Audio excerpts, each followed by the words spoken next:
So let us get started with this little game.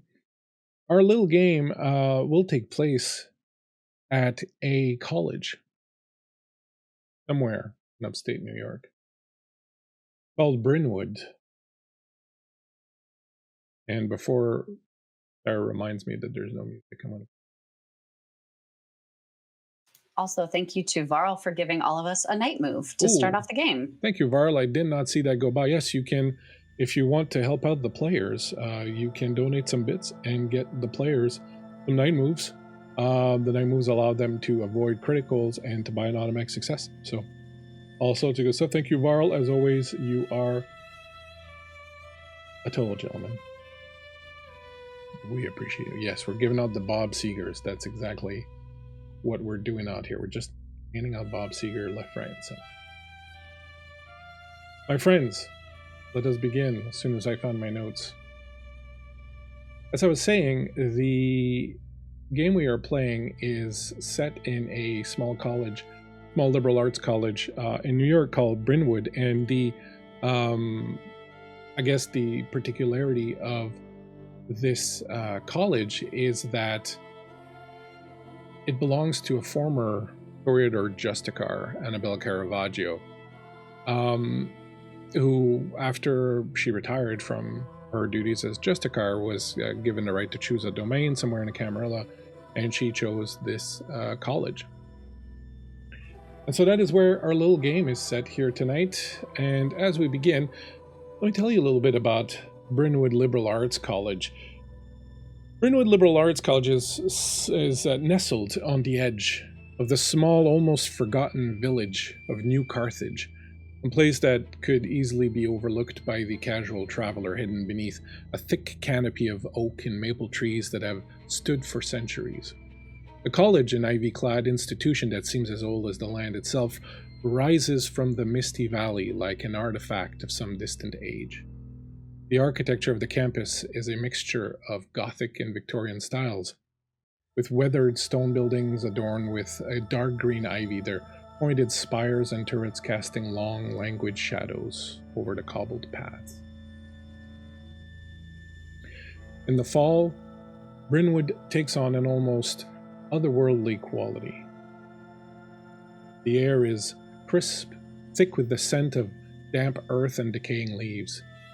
A soft, almost constant fog rolls down from the hills that surround the college, creeping through the grounds, blurring the sharp edges of the Gothic buildings. The trees, oaks, elms, and chestnuts are heavy with burnished gold, amber and deep crimson, their leaves swirling in the air like drifting memories. At dusk, the campus takes on a sepulchral atmosphere, the glow of gas lamps casting ghostly halos on the stone pathways and the distant chime of the chapel bell tolling through the mist, signaling the hour like some ancient omen. The heart of Brynwood is its centuries-old library, an imposing cathedral-like structure known as the Atrium of Thought. Inside, the scent of aged paper and leather-bound tomes fills the air, and the walls are lined with rows upon rows of books, many of them rare, some considered forbidden perhaps by modern standards. The students, dressed in dark tweeds, blazers, and flowing skirts, often retreat to the library in the late hours of the night, their whispered conversations blending with the soft rustle of pages and the distant creak of the building's wooden floors. Brynwood is a place where tradition and mystery coexist. The faculty, an eccentric group of scholars and thinkers, are often seen walking the misty grounds with their heads bent low in thought, lost in the labyrinth of their own research. There are rumors of ancient societies hidden within the college's walls, secretive student groups that meet under the cloak of night, and professors who research ventures into obscure esoteric territories. Many of the more experienced students speak of strange occurrences on campus. The flicker of candlelight in abandoned halls, the eerie echoes of footsteps in the library after hours, and whispers of a professor whose dissertation was said to be cursed. The village of New Carthage, only a short walk from the college, is equally enigmatic. With its narrow cobblestone streets and half-hidden storefronts, it feels suspended in time. Perhaps the most striking attribute of this college is that it is owned and run by Annabella Caravaggio, a former Toreador Justicar, who inherited it as her parting gift from the Camarilla when she finished serving her time as Justicar. She created this college and created a number of societies or houses that were named after her 5 favorite archons. The goal here for this college was to create a place where they could find the brightest, most suitable students to eventually perhaps become children of theirs for the embrace. But until that happens, there are a number of vampires and a number of ghouls who work and live and study and work around this college. And as we move through these halls steeped in ancient history with the beautiful dark wooden panels on the walls and the beautiful ornate chandeliers and lamps that hang from the ceiling, we find ourselves approaching the Dean of Student Life office. There is only one light burning in this office tonight, and it is the evening caretaker, who is in charge of anything having to do with student life that occurs after 7 p.m. at night. Here at the desk, shuffling through some papers, stamping some posters that need to be spread out throughout the halls, reading up, catching up on emails from the day, we see Sloan. Sloan, what exactly do we see as the camera pulls in to your office? You see a tall, kind of willowy, thin redhead, amplified red, not natural red. Probably is a natural redhead, but boosts it with a manic panic of some kind and has been doing that for a long time. She's leaning on the desk, like forehead in hand, and you just see like a full sleeve of tattoos down both sides and tattoos coming up onto her hands and fingers. And she's got several piercings coming down both sides of her ears. You see the scar remains of what was once an eyebrow piercing and probably a lip piercing. And she's just sighing deeply, looking incredibly world weary.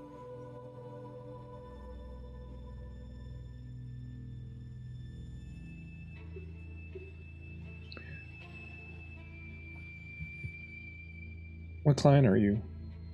Oh. I am a Tremere, much to my chagrin. Who would not be happy being embraced by Tremere, the best and most formidable clan in all of the Camarilla? Sure, Bleakseason. You hear a knock at the door as you are busy at working, and it's rare for you to, get something at this hour of the night. I would say it's probably around closing in on 10 o'clock, which is when night classes finish at 10 usually here. So there's a bit of a knock at the door. Yeah, come in. The door opens and you see stepping in a young student that you've certainly seen hanging around in the halls occasionally. Her name is Phoebe. She leans into the doorway. She has long chestnut hair. She's wearing a bit of a toque right now, and she's got a tweed skirt with a big, thick knit sweater over her white shirt. She's carrying a couple of books in her hands. You can see there's a shoulder bag hanging out behind her. Hey, Phoebe, what's going on? How can I help you? Oh, hi, Miss Sloan. I was just wondering, the poetry reading that was supposed to happen at the campus cafe tonight, is that still going to go on? Or, because some people were saying that it's going to be pushed back, something about someone's sick or something like that. No, it should still be going on. I'm not sure. That's, those student chat boards can get a little hairy in terms of rumors, but no, it's still, let me check the schedule. Hold on. And I pull up just the schedule and I say, no, it doesn't look like it's been canceled. Oh, that's great. That's fantastic. I was looking forward to it. Are you going to be dropping by? Yeah, I might pop in whenever I get a free second, you know. And then she does something that kind of takes you by surprise a little bit. So what you know of Phoebe is that she's one of those, you know, alpha students, right? She's from a very rich, well-known family. She's a top of her classes. She's, you know, the girl that almost everyone else looks up to. But she's normally, I'm not going to say shy, but definitely like not someone who kind of leaves a huge impression outside of her grades and her ability in school. Hey, darling, thank you so much for coming and checking us out. We greatly appreciate it. We love Darling Creepshow on here. Go check out Darling Creepshow stuff. She does amazing, amazing work over on her channel. And you can catch Darling Creepshow here on Fridays playing Mutants with us starting next week. She does something that startles you. Well, I don't know, startles you, but is a little surprising. You expect her to say, okay, thank you, and see you there and turn around and leave, but she walks in a little bit, and she's got a bit of a mischievous look on her face. She walks in and she takes a few steps into the office and leans against the filing cabinet that's next to the door. And all of a sudden her demeanor is very different. Like, you are suddenly very aware of being alone in a fairly dark room in a fairly empty part of the college after hours with this students. Now, I do want to stretch so that people understand these students are university students. We're not talking about someone who's 15 years old here. These are young adults. Just so that, you know. Just for context of this game. Just for context of the game. And she leans in, and then she does a really kind of long up and down look at you and goes, "It'd be really cool if you came."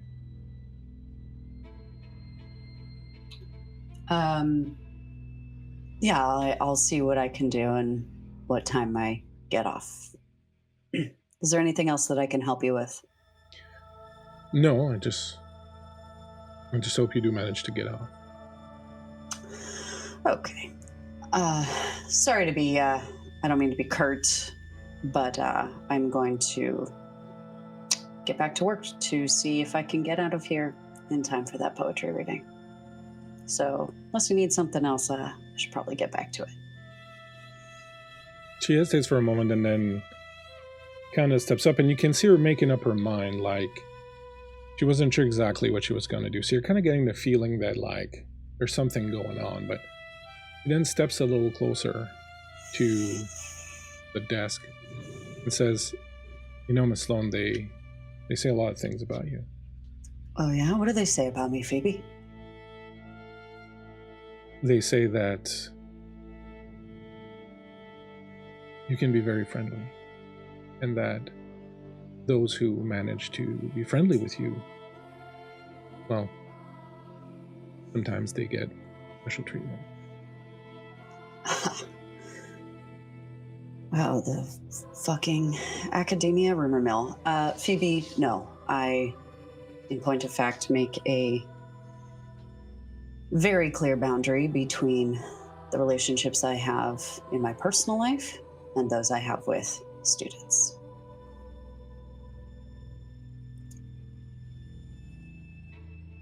Okay. And she Why? turns up a little bit.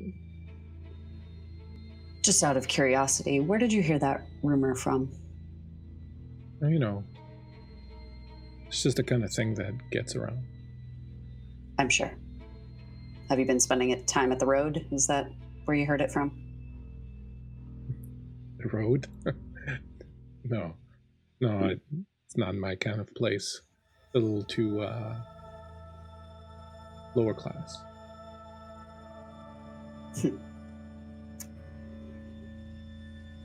All right then, Phoebe, if that's all that you have for this evening, I have a lot of work to do. Okay. I do hope to see you later. Yep.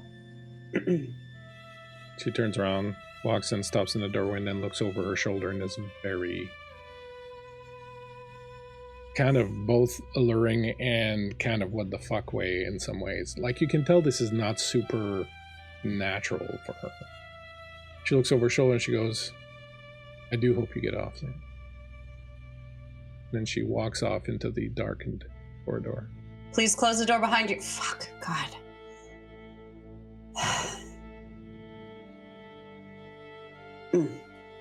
You do? I fucking hated that. Is there something I could do to pick up on, like, whether, like, this seemed like out of character behavior, but could I see if she's, like, I don't know, thralled, or, like, if someone is influencing her? I would just say that you really didn't pick up. Tell you what, give me a, let's see what you got. Give me a awareness check. So you're going to roll your awareness and wits. Wits 3, awareness 2. Okay. What am I aiming for? So first of all, actually, keep your roll. Okay. Keep your roll for now. But everyone should make a rouse check for having gotten up tonight. Let's see where you're sitting at with your hunger. So if you would go ahead and click on a roll rouse check on your character sheets over on Demiplane. We're using the Demiplane Vampire the Masquerade Nexus for the character sheets because, you know, those.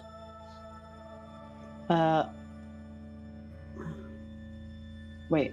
Oh. There's a. It scrolls. I see. I did not succeed. No successes on mine. All right. So you're going to get a point of hunger. So the way hunger works in this version of the game, rather compared to the one we used to play, V20, is that hunger is something that adds rather than subtract. Remember, in the other game, you had a blood pool, and then as you got hungrier, the blood pool would lower. In this particular version of the game, your hunger is something that adds. From now on, whenever you make a roll, one of your dice will be substituted for a hunger dice for every point of hunger you have. And those dice can create messy criticals. So this means that the beast is getting closer and closer to the surface. And so it becomes dangerous to call upon the blood to do disciplines and things like that, because the closer the beast is to the surface, the more chance it's going to come out. Okay. Did everybody else succeed or fail? Everybody hung out. Cujo's face says that. Well, same. Oh no, we all failed. Everyone woke up hungry tonight. All right. So you're all feeling a little bit peckish. Hey, Rara, thank you for joining us. I greatly appreciate it. So in order to make your roll now, what you're going to do is you're going to click on wits. I rolled dice. Okay. Is that Just okay? for the future, you would click on wits and then you would scroll down and click on awareness. Uh-huh. I think you have to start with awareness, actually. Okay. I'm not sure how this it works. Anyways, as long as you're rolling. We're using Demiplane for anyone watching at home. So from now on, whenever you roll, you have to replace one of your D10s by a dice of a different color for each hunger point you have. Oh, okay. But don't do it for now. It's fine for the first one. Let's go. Okay. Copy that. Yeah. So anything above 6 or above is a success. 1, 2, 3. I have 4 successes with a 10 as well. Okay. 10s only become criticals if you have 2 of them. Okay. Good to know. So 2 8s, a 9, and a 10. Okay. And a 5. For the record, if you roll 2 10s, it becomes 4 successes. Oh. So it's harder to get them, but when you get them, they're worth more. Okay. And with all of that, I forgot what. Oh yeah, this was about. So you get the feeling that it's more. She acted a bit more like someone who was trying to prove something, or maybe like kind of acting on a dare or something like that, more than like any sort of supernatural.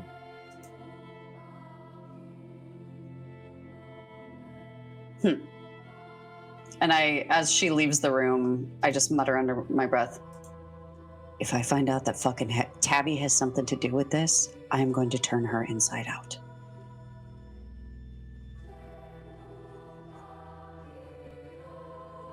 You turn around, return to your desk, and as you do, you see something strange out the window. Most of the students at this point have either left or are leaving the college. Like I said, the classes finish at 10, so normally around 20 to 10 they start letting out. But as you look out the window, you see walking in, so there's like the main courtyard that's between all the buildings, and then off to the side there's another smaller courtyard that's near where some of the living quarters are. And as you look out, you see Annabelle Caravaggio wearing this long white nightgown, holding a candelabra, a number of candles lit, and walking very slowly and listlessly through the halls near the rotunda. Now, I'm going to say this to you out loud just for the audience's sake. Also, Annabelle, as you know, as an elder of Clan Toreador, I'd been planning on going into torpor for a while, sleeping for a decade or two just to, let time pass a little bit. But something that's been happening recently in the world, there's these rumors that elders of the vampire world are being called, beckoned, summoned to the Middle East. There's apparently some kind of vampire war brewing there. People are calling it the Gehenna War. And a lot of the elders are being beckoned there by some unknown force. And you know that about a month ago, Annabelle started feeling this beckoning, and she was trying to go to sleep into torpor, but she also started feeling this beckoning. And it's left her in this strange state where she's trying to resist answering the call and heading out to the Middle East, and at the same time unable to go into torpor because the call is keeping her up.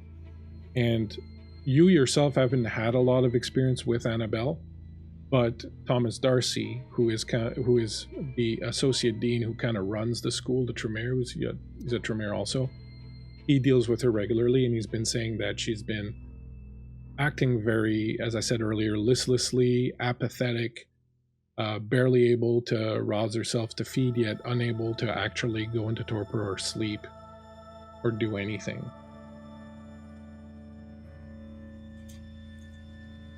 But this is very strange. She does not come out. She does not let the students see her. She does not do any of that usually. I'm like staring out the window and I just mutter under my breath, well, this is some oogity boogity bullshit.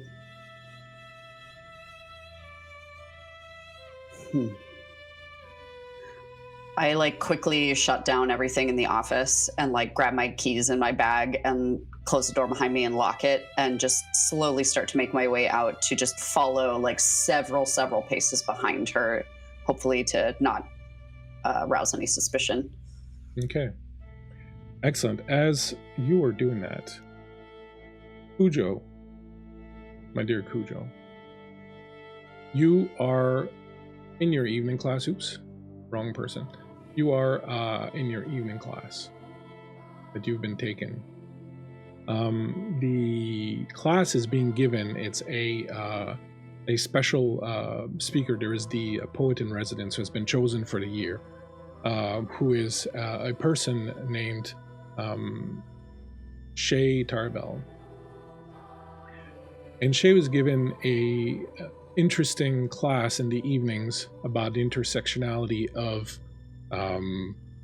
witchcraft, mysticism, things of that nature, and art, especially within the context of the history of New England and the folk stories therein. And this was something that appealed to you, interested you. You knew about Shay Tarbell as a Toreador. You knew about Shay because of her recent success in the world of poetry. She won several awards recently, and she's very well spoken of and is kind of a rising star in the world of poetry, which means that about 5 people know about her, but you're one of those 5. I say this as a professor of literature, so it's okay. The course has been extremely interesting. She obviously has not only, of course, is very talented as a poet and has a very artistic side to her, but she also is deeply knowledgeable about witchcraft, about the occult, about the history of New England, shamanism, any of those things. And she's been weaving really an incredibly interesting philosophical, spiritual, artistic, historical kind of take on all these things as they, you know, how the magic informed the folk tales that informed the art that was being produced throughout New England through the histories and so on and so forth. And it's been fascinating. And as tonight's class is coming to an end, as a Toreador, you are completely fascinated. As tonight's class is coming to an end, what would we see as the students around you are starting to pick up their books and start leaving the room? Sydney is they look to be in their like mid-20s. They are Toreador. They've got this short sort of wavy black hair that it's that kind of frustrating length from the outside perspective, because no matter what they do, it always just looks picturesque and perfect. Like, I woke up like this is very much the vibe. There's a little bit of a 5 o'clock shadow, and they are very much enthralled. As everybody else is getting ready to go, he is just sitting and just sort of like sitting with everything that had been discussed in the in the talk for a little bit. He hasn't really made any move to like leave just yet.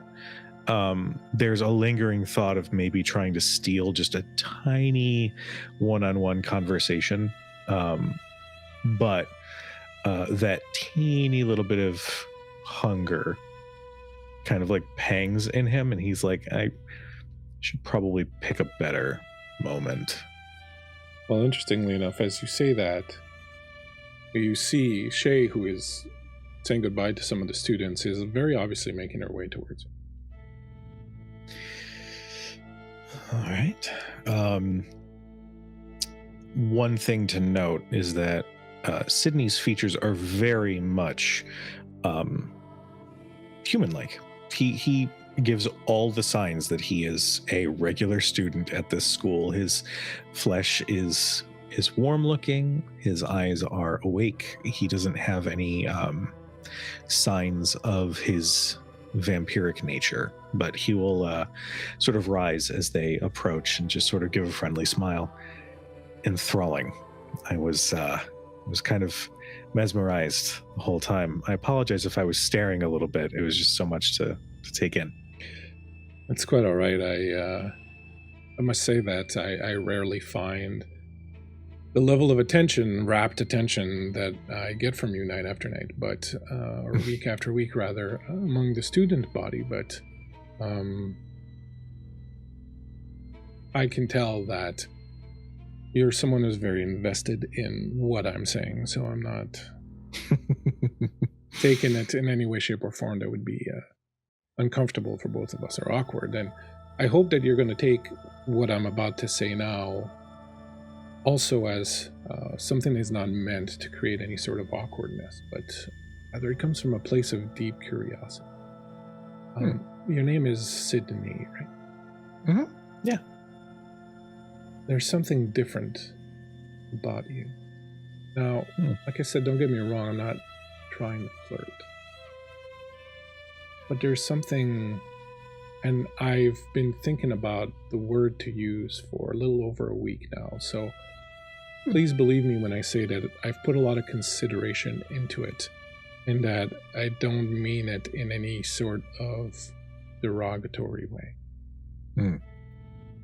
But there's something very unsettling. Really? And it's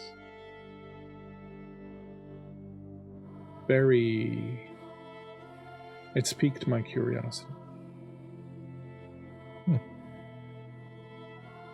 I was wondering if you would be willing to perhaps have a drink with me. Again, I do stress this is purely on a academic research level. Completely understood. I feel that I'd be a fool to say no. This would be perfect. Absolutely. Excellent. Do you know Benedict, who runs a small shop in town, a little occult shop down on Lincoln Square? I've run into Benedict once or twice, yeah. Is he just an acquaintance, or would you consider yourselves friends? I would say we've interacted a few times. I wouldn't go as far as to say friends just yet. There's no animosity or anything. Just sort of getting to know each other. Because the only other time I've ever felt the way I feel about you with somebody else was with Benedict. Oh, gotcha. Well, we've interacted a handful of times, but no, it's nothing really beyond that particularly. I'm curious on what further definition you would give unsettling in this context. But I don't feel pressure or anything. Trust me, I'm not taking offense. Totally fine. No, it's perfectly fine to want some explanation of such a strange statement as the one that I make. I would say that what attracts us. Are you familiar with Freud's notion of the uncanny? Let's say I'm not. And then he's going to say that as he sort of like leans against his desk a little bit, just sort of curiously paying attention. Freud postulated that which we fear the most is that which is most like us but is not us. He called this the uncanny when we recognize someone or something as being very similar to us, but somehow there's something about it that is also slightly different, and it can work within the context of social situations. For example, this could be part of why some people feel uncomfortable in the face of people of other cultures, for example, or when we see someone who is wearing facial tattoos or very extensive body modifications, things of that nature. We see someone that we recognize as being the same as us, a human being, 2 legs, 2 arms, etc., but there's something about them that makes them uncanny. They use this also in the production of digital art, when they create a digital model of a human being that is so close to reality that it's impossible to tell the difference, yet there's always something in the eyes that makes you slightly unsettled by it. Some people are unsettled on the level of not wanting to interact with other people, on the other hand, are drawn by it. That would be my case.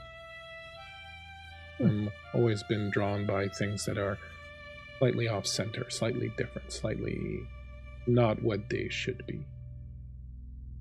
I find the most beautiful things to be fitting of that exact definition. In my opinion, it's the mundane, the regular, the everyday that can sometimes get repetitive and rather unexciting. So when you're introduced to something or someone that challenges that everyday, that mundane, I find it intriguing.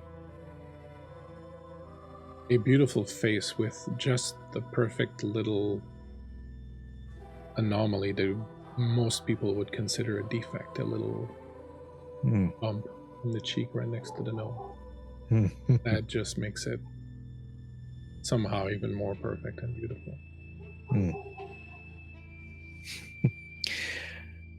Well, I would happily continue this conversation over coffee. I agree. Shall we say the Puritan's End in town? You know, it's a little coffee shop that is very quaint and frequented by students, and you kind of get the feeling that she's choosing a place that is frequented by students and teachers so that it's kind of, out in the open and not. Sounds perfect. See you there? Yes, absolutely. An hour? Sounds perfect. Excellent. I hope you don't take offense or mind. Oh, no. Trust me, if there was offense, I wouldn't be agreeing to coffee. Perfect. You're fine. I'll see you there. Sounds good. And as she turns and leaves and starts picking up her things, you see the window that opens out onto the second little courtyard near the rotunda. And you see, at first you think maybe you just saw a ghost. There's a woman in some long white gown carrying a candelabra that just disappears into the rotunda, and running, kind of hurrying behind her, is a person that you've met, Sloan, who works in the Dean of Student Life's office that you know is a vampire. Kind of quickly moving after this figure, this vision.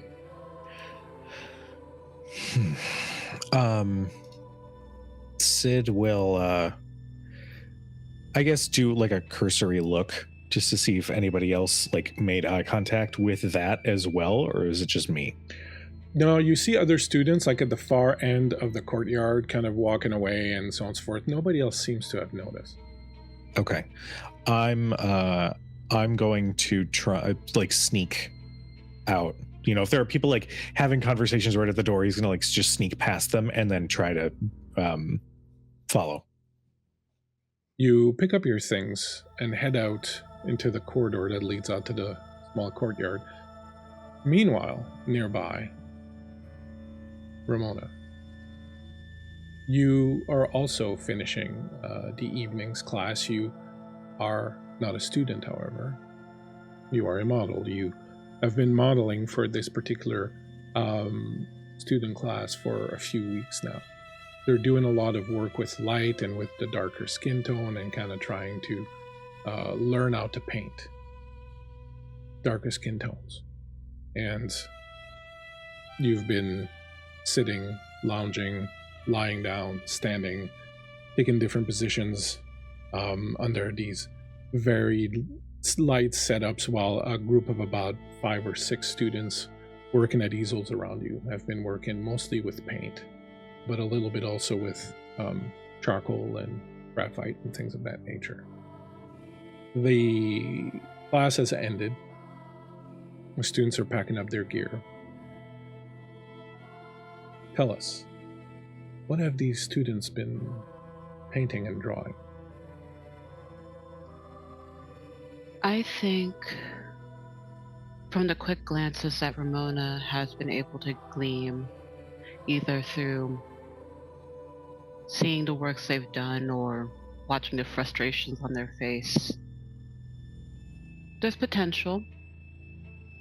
It is not the quick, sharp perfections that she's used to from cameras, but there is something. They make her look soft. They make her look young, almost like an ethereal type of young. And despite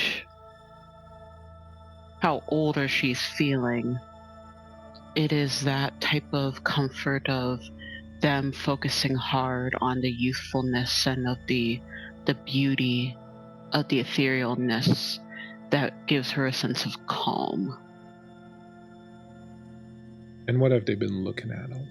You describe yourself a little, tell us a little bit about it. Yes. Ramona is a 5'8", slightly curvaceous, dark-skinned woman. This week she has her hair in black and gold streaks, but she has her traditional chrome and gold jewelry on, bronze and gold makeup. And typically when they see her, she has like a soft expression of, I'm happy to be here.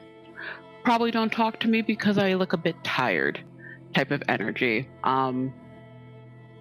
But it is that type of energy that always brings people to want to approach her, as it does. But the thing that everyone always describes her as is just strikingly beautiful. Beautiful in a way that they just can't fully describe and can never fully be truly captured.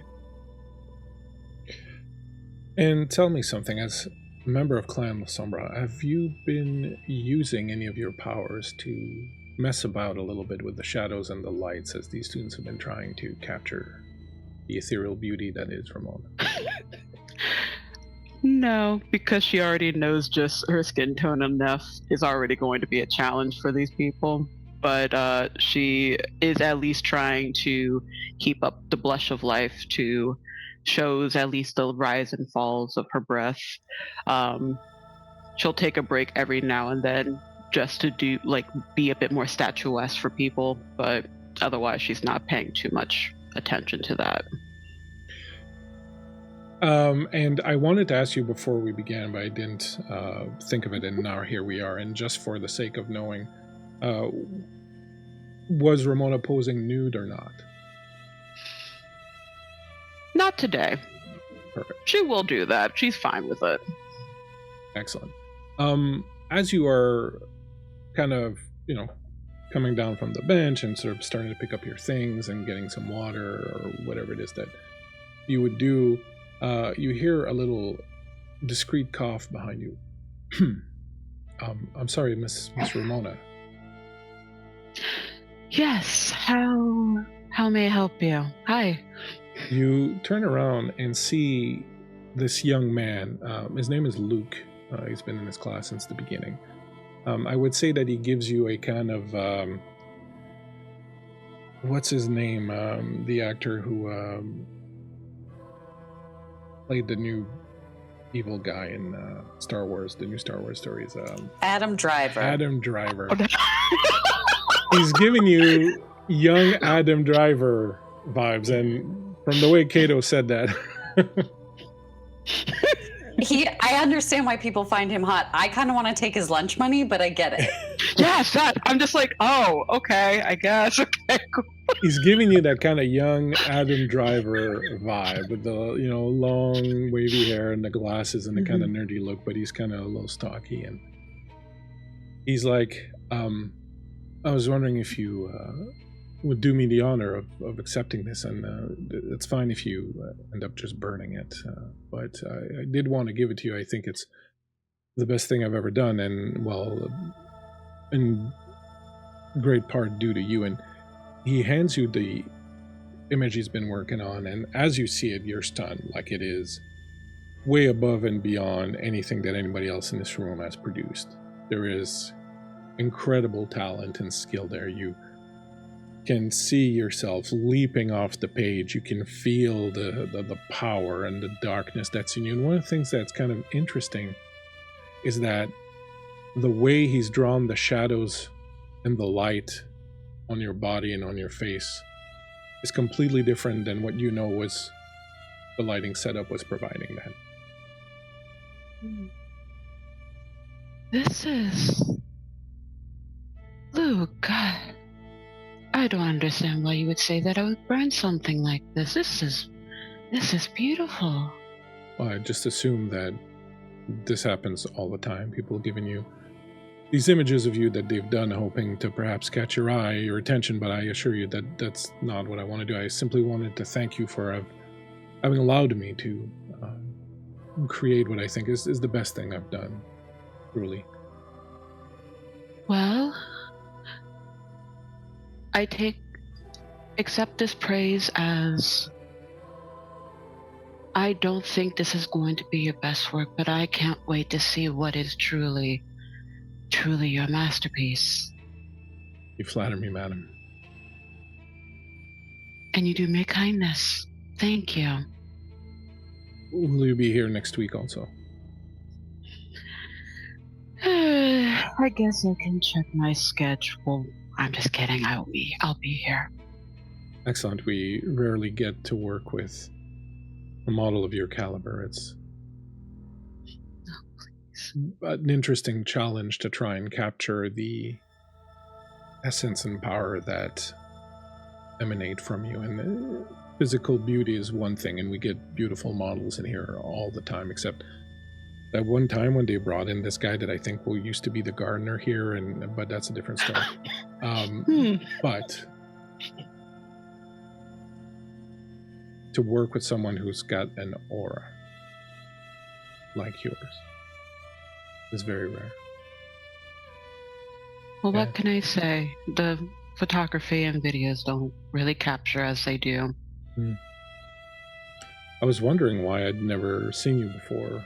I would have assumed that you would be quite in demand for modeling work in magazines or even television or things of that nature. I had an attempt several years ago, but as it happened, a lot of people liked the catfish and they were using me.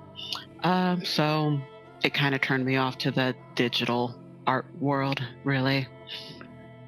I find that the digital does not capture what you have, or our presence, nearly as well as the old analogs do. The art form, I think, of painting a live model really comes to life of capturing a live model really comes to life when it is done with a hand, with only the most minute of medium interacting between the paper and the artist. You can see he's kind of like getting a little flustered and in any case, I simply wanted you to see what I. Well, I thank you and know that I truly do treasure it. Thank you, Luke. All right. Good evening. Then I'll see you next week. To you as well. You finish packing your things, and he's saying about he's taking his time with his stuff and whatnot. And as you leave the room, you take one last look at him and, hey, Catchy Cantrips, thank you so much for the raid. As you leave the room, this raid comes running in. Thank you so much, Catchy Cantrips. Really appreciate you coming and raiding us like this. We are playing Vampire the Masquerade in a dark academia setting because that's what we like. Please grab a seat, pull up a chair at the desk. There's no homework. You're safe. As I was saying, Ramona, as you step out, you take a final glance over your shoulder and you see him looking at you. And you catch him, like when you catch someone has been looking at you and then they look away and you just see that moment, you get that. But the look that he was giving you at that moment almost sends a chill down your spine.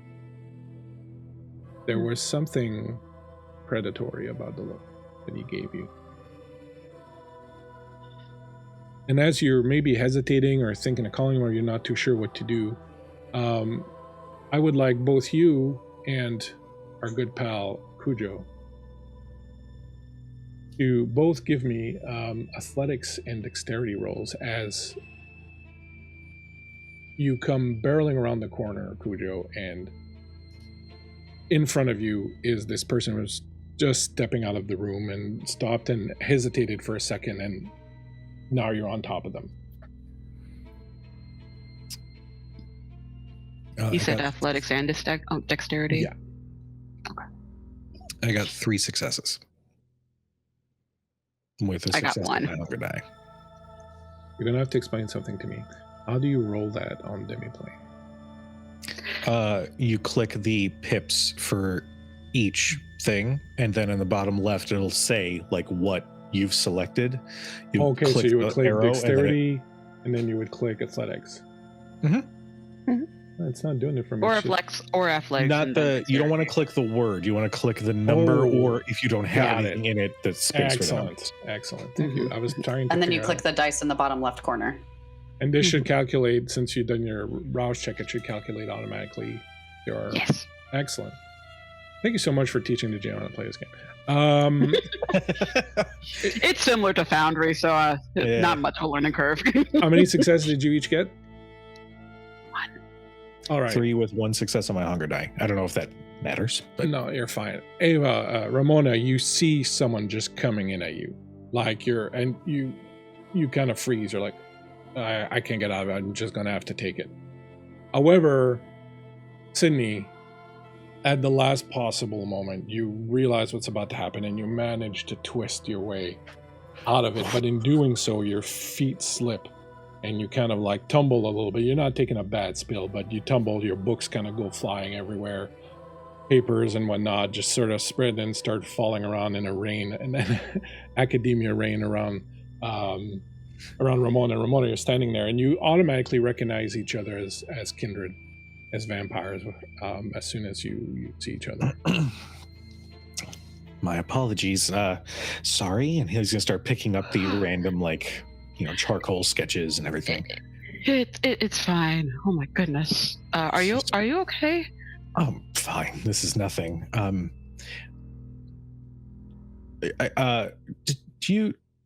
You're also.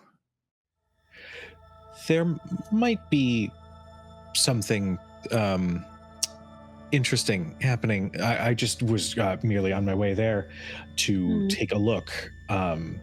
Sort of extracurricular activities, if you catch my meaning. I'm sorry. So, I'm feeling rather Ramona, you're either thinking he's telling you about something about Kindred, or he's inviting you to like a sex party or something.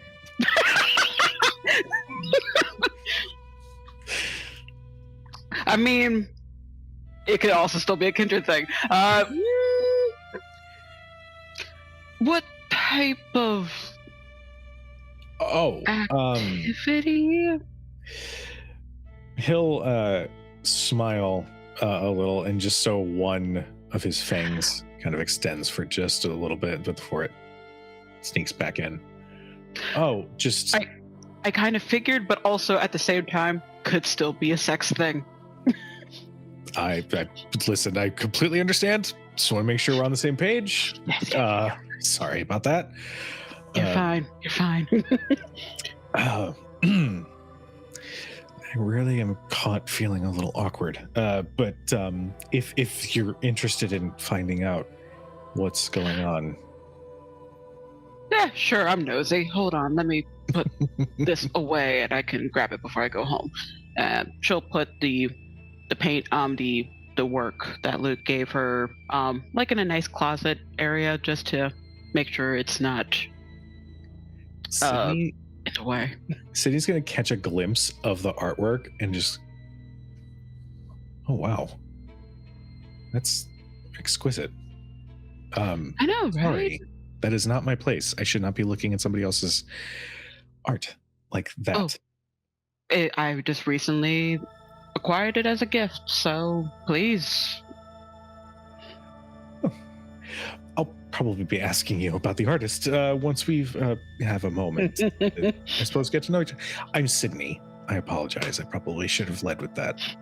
Ramona, nice to meet you. Nice to meet you. Nice to not run into you. All right. Show me where this activity is. And as you say that, you hear a high-pitched scream, incredibly loud, that rips through and echoes and reverberates down the halls of the school, coming from the general direction where you were heading. Is that the activity? I'm guessing it is. We should probably get moving. Okay. As you get to go, Ramona, you cast one last glance inside the classroom. You don't see Luke anymore, but you very briefly see something else. In the window of the room, room's quite dark now, you see a reflection. What appears to be a young man wearing very out-of-date clothes, like something from perhaps a century ago, and holding a candle.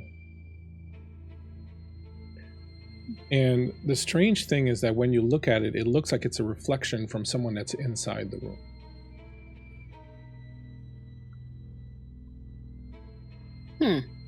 But there doesn't appear to be anyone in the room. You see their reflection very briefly.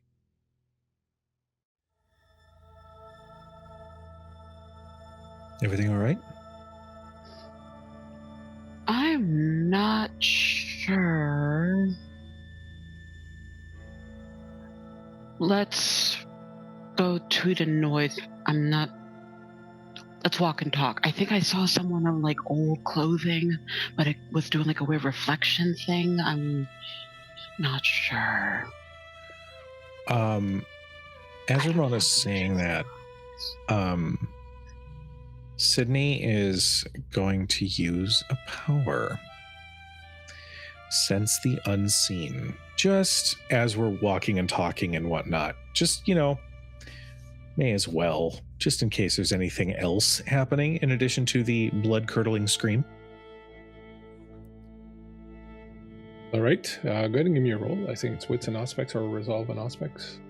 All right, we are going to do wits und aspects. Where do I add aspects? Where is it on the character sheet? I don't see. If you go down to your powers, you can click the red. It's funny. I'm like, where is it? It's the big red dots in my face. Got it. Thank you so much to Spider Queen for donation of bits here, buying everyone a night move. Oh, thanks, Spider Queen. Also, I wanted to clarify something on Demiplane, just so I'm not doing it in the moment. With the details on the dice, the successes, like if it's a regular black die, that's a normal success, and then if it's a red die, that's a hunger die. Mm-hmm. About that.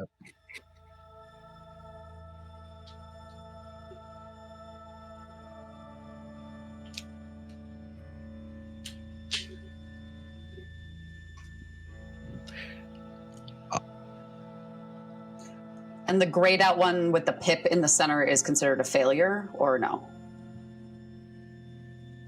Mm-hmm. Okay. I just wanted to make sure I knew what I was reading. Thanks, Kurt. I made the error of going into studio mode and when I came I am going to use one of those night moves to make the roll a success, because I definitely got 0 successes with that skull on my hunger. Okay, die. yeah. So that would have been bad. So yeah, so you can use the night move to avoid. This is the thing, all right. If you want a success, you have to spend the night move before you roll, and you don't roll, and you get the success. Now, after the fact, you can spend the night move to avoid it being a critical failure. Okay. It's just a normal failure. Okay, just normal failure. I'm fine with that. Okay. I think with that as well, because I just remembered that this is also a thing that can happen with Oblivion. I'm going to do Oblivion Sight, because at first it was just like, I'll only use it for pitch darkness, but it can also perceive ghost. So I'm going to do that, and that's a free.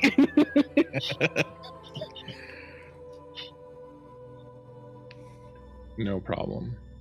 You reach out with your senses, peering into the thin veil of darkness that sits between this world and the next.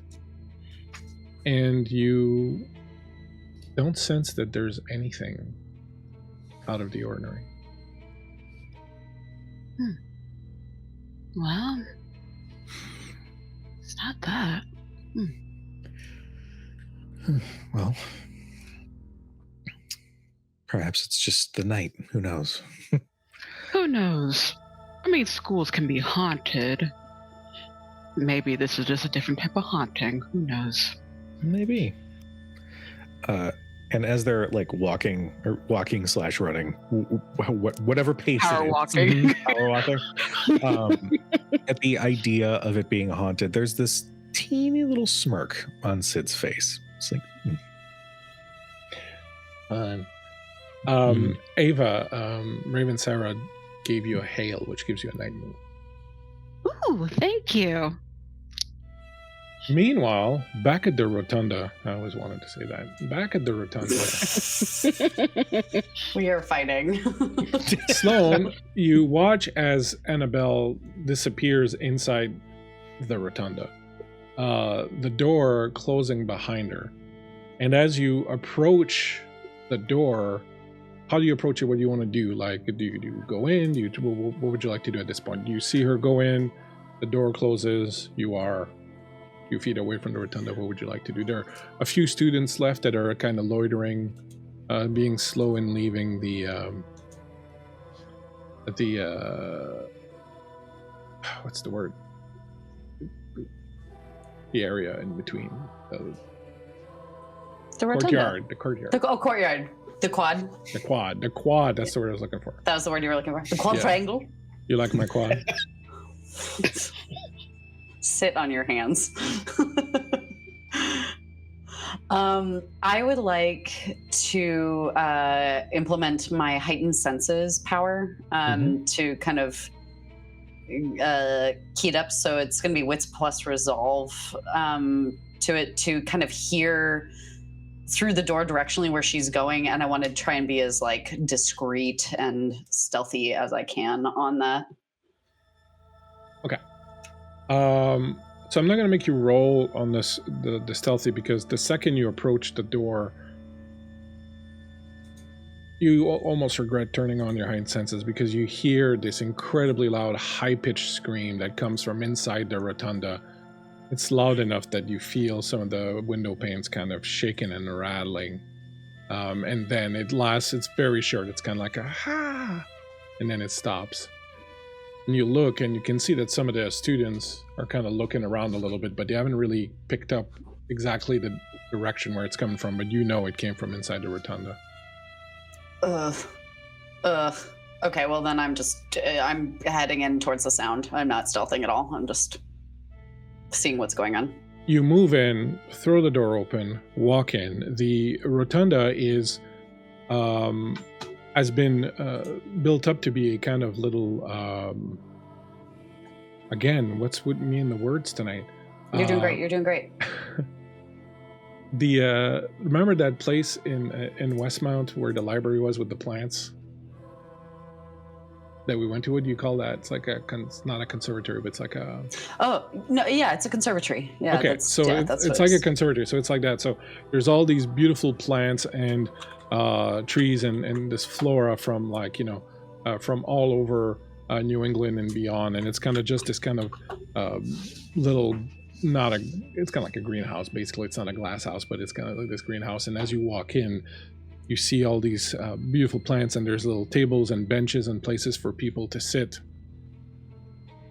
kind of just enjoy. Usually during the day, students are in here all the time because it's just like a very quiet, peaceful kind of place to be in. It's kept locked at night, but you figure obviously Annabelle would have the key to anything in the area.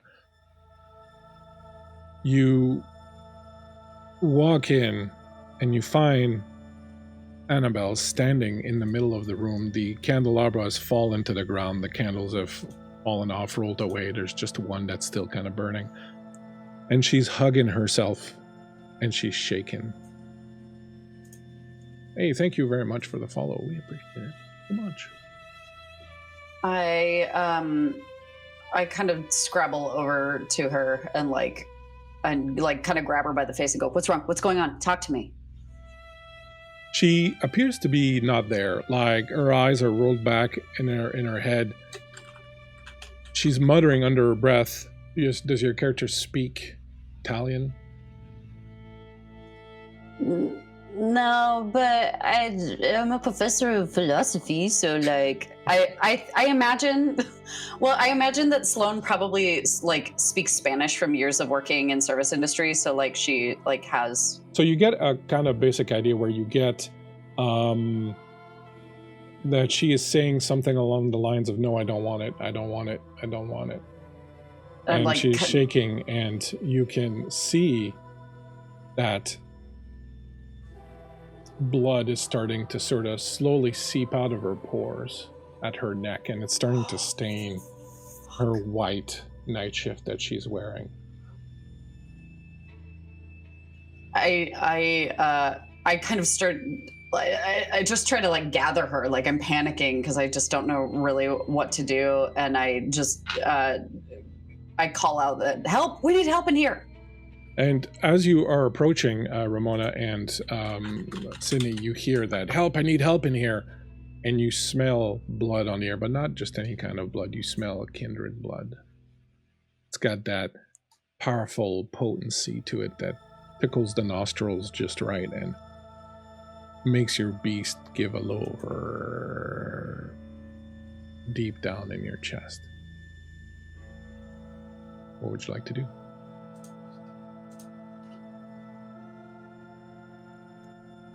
I guess go in. Just what happened? As you move in, I just want to say that you see Sloane is coddling or holding this woman that neither of you know. You don't know Annabelle. You've never seen her. But the blood that you can see now seeping out of her and staining that white shift that she's wearing is clearly kindred blood. And I do kind of something that I stole from Kurt from his vampire game is that I have vampires recognize other vampires and recognize when a vampire is much more powerful or much weaker than they are. And this vampire is quite old and powerful. Not like, oh my god, it's the second coming of Cain, but like, you know, this is an elder.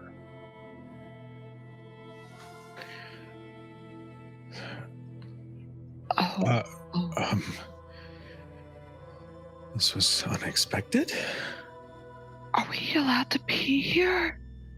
I don't know, but somebody needs help. And I'll, approach. And this is sort of out in the open? Yeah, they're in the middle of this.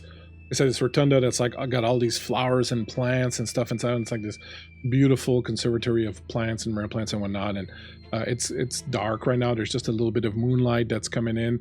There's one candle that's still burning on the ground, and otherwise it's empty. Okay.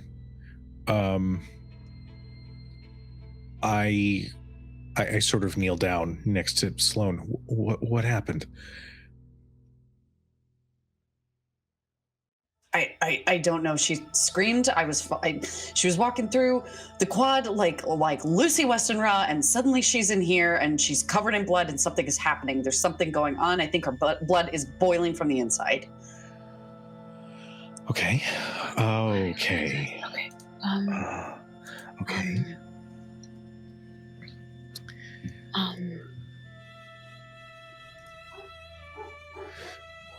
You see a thing as my dog barks.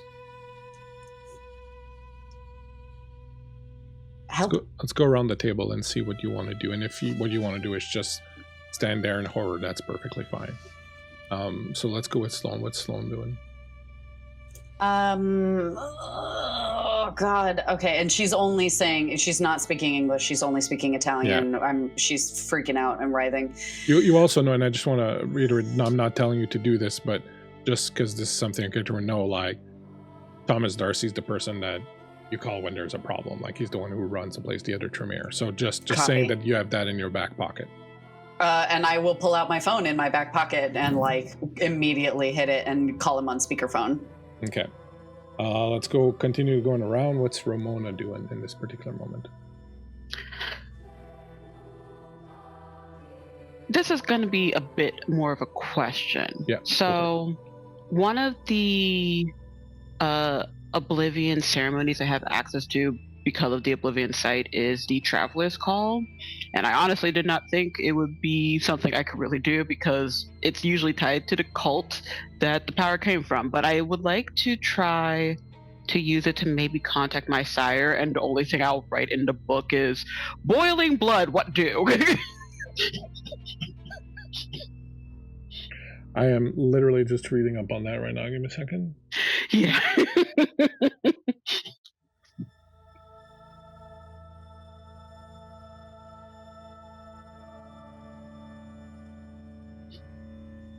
Okay, make a ceremony roll. Your difficulty is 3. You need 3 successes. Okay. How do... Oh, this...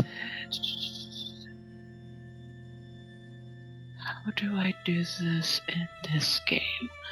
In Demi-Planes? I would assume you roll your Oblivion. I'd say you probably roll your Oblivion and... look, I'm just going to kind of make it up here. Go ahead and roll your... Roll your intelligence, your occult, and your Oblivion. Okay. Occult. Hey, thanks, Varl. Varl's keeping track of night moves. Owen's got 2, Ramona 3, and Cindy 1. Thanks, Varl. Actually, Will would like to use a night move because I have several of those. All right. Pop off a night move. You write in there, and I will tell you what you get back in 1 second because it's going to be fun. Cujo, what are you doing? Sorry. I want to try and I don't know if presence would necessarily work with this, but I want to try and calm this woman down, okay. if possible. It means it sounds like is she actively screaming, or is she just... No, she's not screaming anymore. She's muttering under her breath. Okay. Something over and over and over. All right, so I'm going to say roll your manipulation and your persuasion. Is she still bleeding? Like, is the blood continuing? Yeah, but it's not like pouring out. It's just like it's like she's sweating. Oozing. Yeah. Ooh. Also, Cindy, your boy Big, our main man Ian, gave you a hail, which gives you an name. You're so sweet, Ian. Thank you. Ian, the best. Thank you. That is 2 successes. You give me an idea what you do. I tap into that ability to kind of draw somebody's attention just a little bit. Obviously, like somebody of this caliber, it's probably not going to work, and he's not necessarily confident that it will, but he's kind of channeling that into his words as he's just saying, it's going to be okay. Just breathe.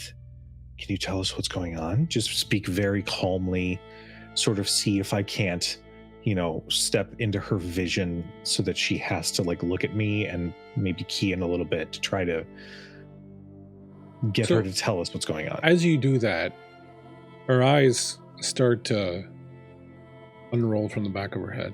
She looks at you and she smiles, almost kind of like as if she recognizes you. And she says something in Italian and runs her hand on the side of your face. And as that's happening, Cato, your phone answers, and you hear a, hi, Sloan. Darcy, problem at the conservatory. Get here now. What's happening? Annabelle is sweating blood and screaming a lot, mostly in Italian, but yeah, we need you here, stat. And as that is coming out through the speakers, you put it on speakerphone. You get, Ramona, an answer back from the other end of the Oblivion, and it's very likely a Tremere. He's probably gonna die. Don't trust any Tremeres.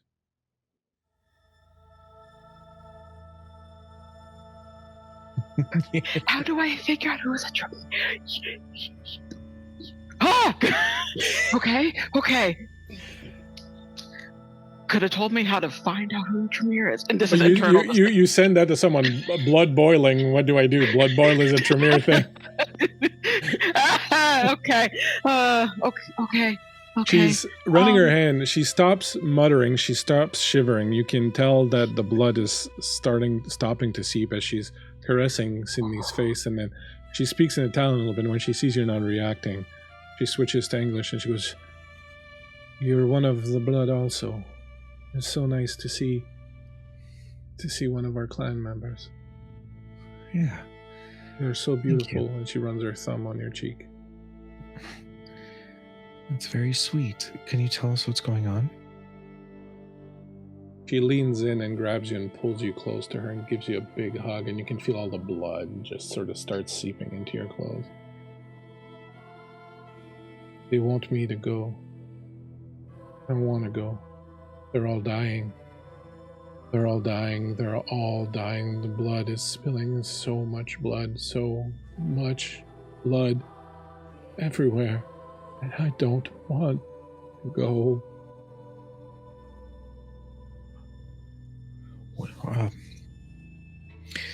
The whole like luster around Sydney that like I'm an artist and blah, I'm a little, whatever, just that swagger quickly dies away as he kind of holds her. Where are you being told to go? They're dying. Who? They're being devoured. All of them. The elders who go are being devoured. Devoured by what? She looks at you and then almost as if she sees you for the first time. Then she goes limp in your arms. Okay. Is she still kicking? Yeah. She just okay. Looks like passing out or something, but a vampire could pass out. Did someone do this to her, or? I'm venturing a guess that yes, someone did this to her. I don't know. What's her name? This is Annabelle Caravaggio. She runs the school. Thank you. I'm new. That's okay. Darcy, hey, what you got? As Sloane says this, you see a man swooping into the room. He's very tall, very gangly, very thin, silver hair. He's got a cigarette stuck in the corner of his mouth, glasses, a turtleneck. He just looks like this ungainly kind of, scarecrowy almost kind of person with his clothes just a little too short, with his wrist kind of sticking out a little too much, and his pants just a little too short, and you can see his socks and his brown shoes. And he sort of stumbles in and he's like, what in tarnation's going on here? What do you got? And he takes a look at everyone. You can see that he's registering that everyone is kindred. And then he comes over, he's like, not again. And he comes over and I'll take her. Come on, just give it to me. Let go, let go, buddy. Let go, buddy. What? Thanks. What? Huh? What? This is listen. This is Darcy. He's an associate dean. He's kindred too. Don't worry. That's fine, but what do you mean, not again? Hold on, does this happen often? Can you just let it go for a second? And he takes her from you and he puts her on the ground and he takes off his jacket and he starts wiping down the blood a little bit. He looks up, Sloane, can you make sure that no one's coming in? Because I don't think we want these people catching us doing a whole bunch of vampire shit here in the middle of the rotunda. Yeah, on it. Don't worry, I got it, boss. And I run over to the door and I just post up and I'm pulling whatever blinds I can pull. You can see that it's pretty quiet. It's pretty dark. You do have heightened senses, right? And you had turned them on? Yes. Okay. Can you go ahead whilst this is happening? Can you go ahead and make me a wits plus awareness? Boop. So he brings her down to the ground and he starts kind of wiping the blood off and wrapping her in his coat. We'll have to make sure no one sees us. We'll take her back to her rooms. And he looks at her. He looks at her eyes, almost kind of like a doctor would. And he looks at her for signs of, damage or wounds or anything like that. It's like, it's getting worse and worse. What is? She's getting these. Let me guess. He looks over at someone. She was walking around. Almost in a daze, like she was sleepwalking or something. Yeah, she was. She was pulling a Christine from Phantom of the Opera, walking around with a candelabra and a nightgown. Well, at least it's kind of fitting to the environment. She always did have a bit of a flair for the dramatic, being toured or no. All right, what did you get? That's 3 successes. You see staring at you from inside one of the rooms, across a short distance to the building from the rotunda. Through the window, you see a young man dressed in a suit that is perhaps 100 years or so out out of passion, holding a candle, and he's staring at what you're doing. You've never seen this man before. The fucking fuck? Yeah, well put. That's exactly what I was thinking too. All right, let's get her out of here.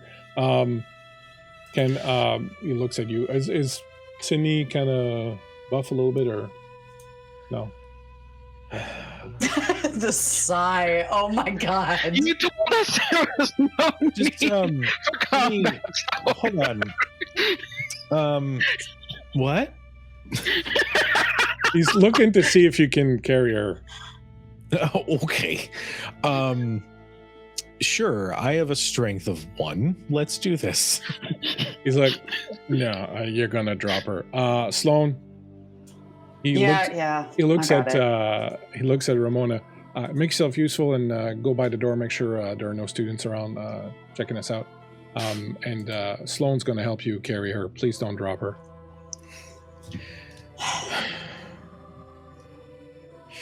Fine.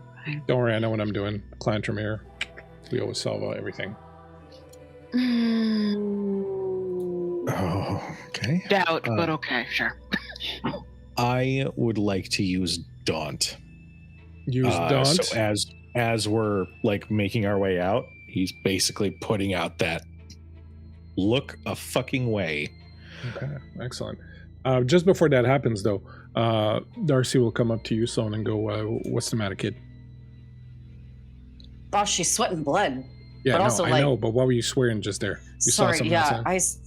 There's some, again, with the oogity boogity shit. Okay, so there was like this guy in old-timey clothes with a candle.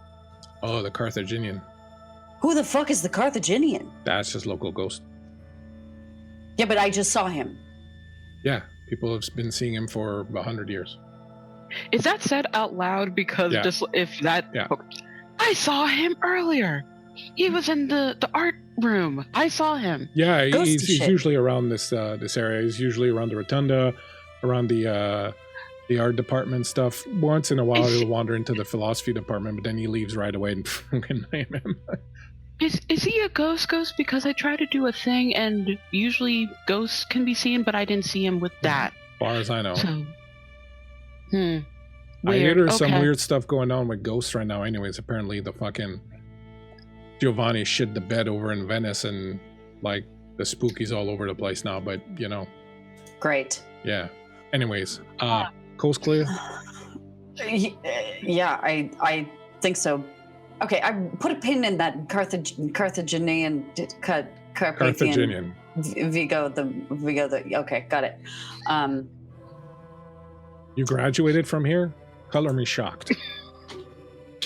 Do you want to do this now? You want to do this now? No, I would like to there's pick a up time and place for such conversations, and now is not the time or the place. I would like to pick up the Christ. former Justicar and bring her to her rooms before a bunch of humans fucking stumble upon us doing some vampire shit. We got it. All right, good. Let's go. Fuck.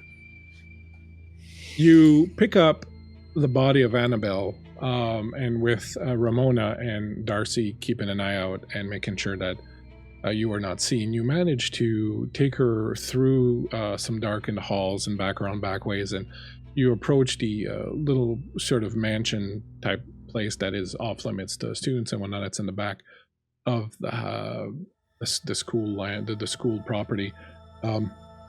You walk in. It's this beautiful, very well appointed mansion, incredibly tastefully decorated. A lot of it is Italian. A lot of it is the art is Italian. The wood that's been used to remodel the interior is Italian, and everything is just this incredible. You feel like you've walked into the home of someone from the height of freaking romantic era artistry. He will direct you to an inside room where you can bring her in. You'll see that there's bloody footprints where she has left her bed and sort of come down the stairs and went out the front door. As you're doing this, you hear a voice coming from outside. Everything all right, Darcy? And you see another man arrive, broad, well-built, suit, tie, no tie, but shirt kind of open. You would know this is Hirashi's the kind of head of security here. He's also a kindred. Darcy's like, yeah, she's just doing some of her sleepwalking bullshit again. It's happening more and more. Yeah, I know. Working on it, doing what I can. You want to do a round maybe and make sure that no one saw anything? He kind of takes a look at the lot of you. He's like, you okay with these three? Yeah, they're helping out. They're good. I don't know who these two are, but they're all right. All right, if you got anything, just call me. The both of you seem relatively casual with her wandering about and mentioning how they're all dying and they're being devoured. Oh yeah, she's talking about what's going on right now in the Middle East. The Gehenna Wars, whatever the fuck's going on. You guys have heard about this? There's some terrible stuff going on down there. I've been kind of I don't know, it feels like the world's falling on our heads. Every day there's like some new horror. You know, especially in the Middle East. Thank you for at least clarifying the name of what is happening. The Gehenna Wars. I don't know. It's what they're calling it. Who knows what it is, but there's a whole bunch of elders that are being summoned or beckoned, whatever, to go out there, and they go out there, and from what I hear, there's just a lot of, vampires eating vampires. Apparently the Sabbat's getting decimated. It's this whole madness. Wow, you guys are living in a bubble, don't you? Well, I mean, I guess this stuff isn't on Fox News or anything, so I get it, but... Ew, why would you ever associate me with Fox News? That's just rude. Also, whose fault is it that we're living in a fucking bubble? Well, this place was designed... This place was designed to be that. This place was designed to be a little sanctuary away from everything else and to, allow people like you to come here and get an education without really running into any trouble. When was the last time that you were able to walk into Harvard and take some classes? So, Nevertheless, let me put her to bed. Grab some seats in the drawing room over there. I'll come back and I'll answer all your questions if you have them. Ooh, the drawing room. I'm just gonna... That sounds like a great idea. And Sydney doesn't sit. He just wanders through the room looking at every piece of art. You are flabberflabbergasted. Want to try that again? The art, the beauty. Is this French Canadian? I was about to ask. It's like when you're flabbergasted, but times 10, you're flabbergasted. And my partner's watching. I'm gonna need that on a shirt too. But go on. It is like, you guys, if you try to talk to Sydney, you can't. He's like, as you're taking all this in, you realize these are real. These are honest to goodness, real Raphaels. Real freaking Dutch masters. There's like a real Hieronymus Bosch there. There's just like mind-bending. As the other two of you move to the drawing room, or what do you do? Let me ask you what you do. You, Ramona, and we're going to take a break here in a minute, but Ramona and Sloan, what will you be doing whilst you wait for Darcy to finish whatever he's doing up there? Are there books or... Oh, yeah, the library. You're looking at it behind me. Oh, yeah, yes. I'd like to peruse the bookshelves to see if there's anything that kind of sticks out to me as like either strange or that it would be here or interesting. Okay.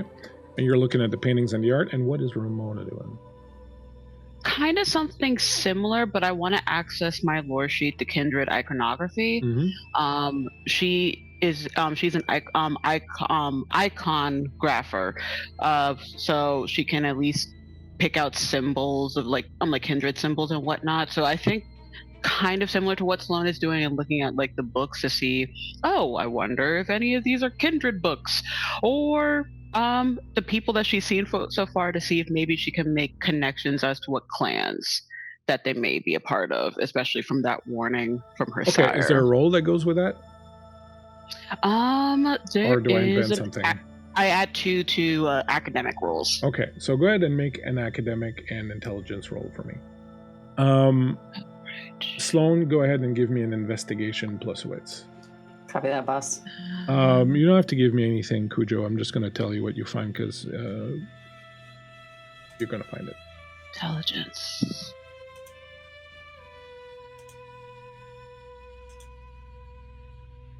Ooh, 5 successes. And I got 4. Okay, so Ramona, the thing that strikes you is that there's almost nothing, and almost absolutely nothing, related to Kindred Chronicle. It's almost as if the person living here had wanted to scrub all of that out, anything that might have to do with that, anything that might remind, the same way you might go through an apartment after a breakup and get rid of anything that reminds you of a bad ex, for example. That's kind of what it feels like. There's literally nothing. When you look at the other Kindred, you probably can easily guess that Sydney's probably Toreador, plus the interaction with Annabelle kind of suggested that. You would probably get a sense that, you know that Darcy's Tremere because he said he was Tremere, and you would get a sense that Sloan, probably Bruja with an attitude like that. But there's nothing. Like, you look at everything and you're like, this person has really like scrubbed everything having to do with kindred history, kindred lore from her life.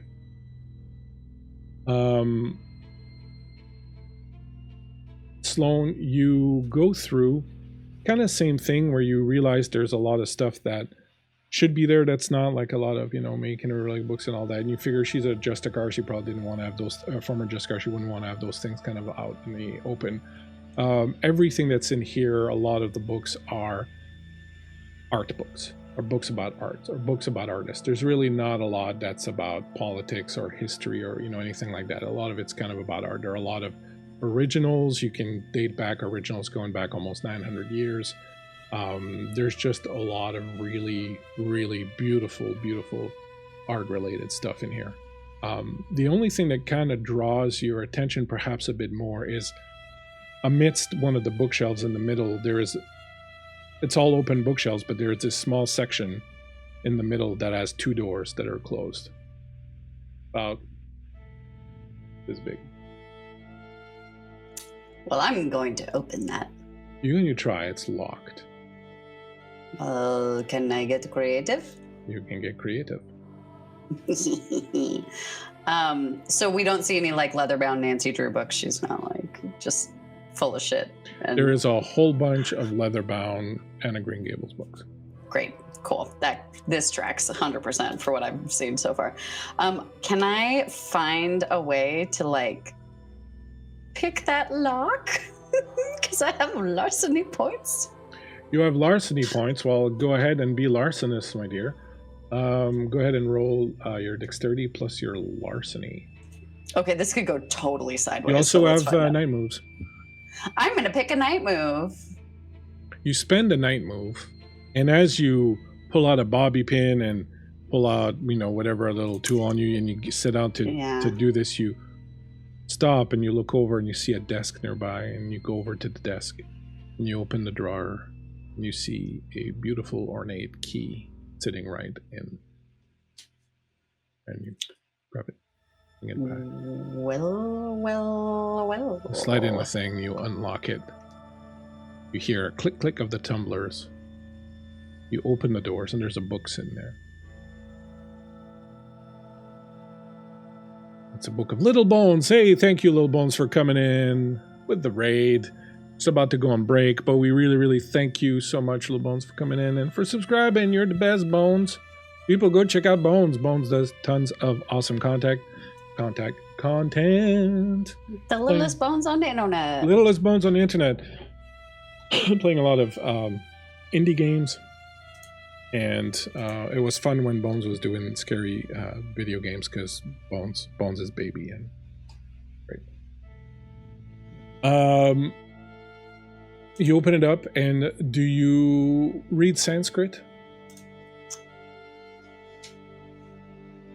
No. So then you have no clue what this book is about, but it looks hella old. Bound in leather that's almost falling apart, yellowed pages that are almost faded. It's written in, hard to tell, but it's like something massive and old, and you feel that there's something about it. I like turn to both Ava and Sydney. Or Sydney's sorry, not looking at you. Sydney's too preoccupied. I turn to Ramona and I go, "You don't happen to read like Sanskrit, do you?" Not fluently. Read some poems. Will you? Do you have a second? Come take a look at this. Maybe. Try. You go over, and this is the first thing you see that is related to Kindred.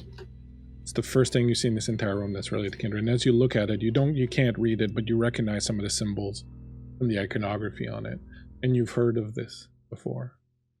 It's called Revelations of the Dark Mother. And it's a book purportedly about Lilith, her version of the story. I've heard of this. It's Revelations of the Dark Mother. It's about Lilith. I can't read it personally, but I've heard of it. Doesn't really mean anything to either of you, except from the fact that Ava, you know this is kind of an apocryphal text, something that people say doesn't exist. I just look at Ramona and I go, "Does this feel like boogity bullshit that maybe we shouldn't be reading?" It is stuff that maybe be cautious about from stuff that I've heard and seen about. From behind you here, close that door, put that back. What are you doing? Okay, yep, hot potato. Okay, close it. Not touching. And I like scamper over like full like kid in high school, like getting caught putting a tack on the teacher's chair, like, "Ah, God," and putting the key back and like closing it and like whip around and like, "Hello, Darcy." And as that's happening, you got a hail from Little Bones, Tato. Thanks, Bonesy Pants. Cujo, you're in the other room. You hear nothing of this. You've been wandering around following this art, and then you've reached this corridor that's got like closed doors at the end. And of course, if all this stuff's out here where the closed doors are not, well, what's behind the closed doors? And you walk in and you open the doors, and what you see around you is an absolute, veritable collection of honest to God, true, original, never seen before Caravaggio painting. At least a dozen of them, all framed in very simple little golden frames that really allow the light and the darkness of each painting to shine through. The room is entirely black, and all you see are these little golden windows, and in each of them, these scenes you've never seen before of light and darkness interacting with each other in a way that has never been captured so well by any other painter. The scenes are scenes that your mind tells you are scenes of Kindred history. There are vampires in almost every painting. You feel a shiver run down your back as you look at this history of the Kindred, painted by the hand of Caravaggio. And that, my friends, is where we're going to go and break.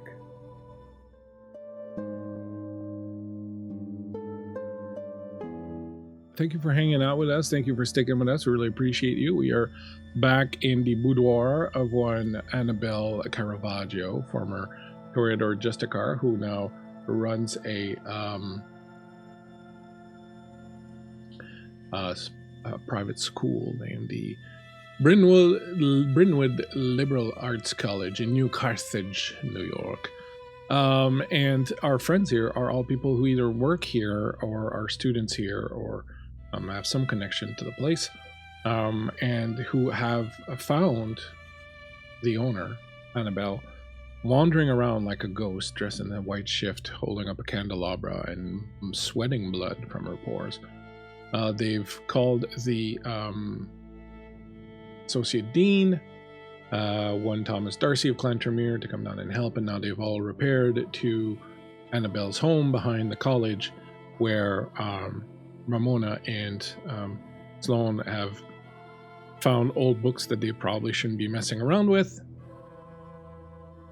And Sydney has found a room full of original, never seen before Caravaggio's depicting the vampiric scene, and is standing there quite in awe of the whole thing. When you hear from the other room, my friend Sydney, you hear, "What are you doing? Put that back. Don't touch that. Put that back where you found it." And then you hear Ramona and Sloan kind of blubbering a little bit and trying something. You hear things moving and doors closing and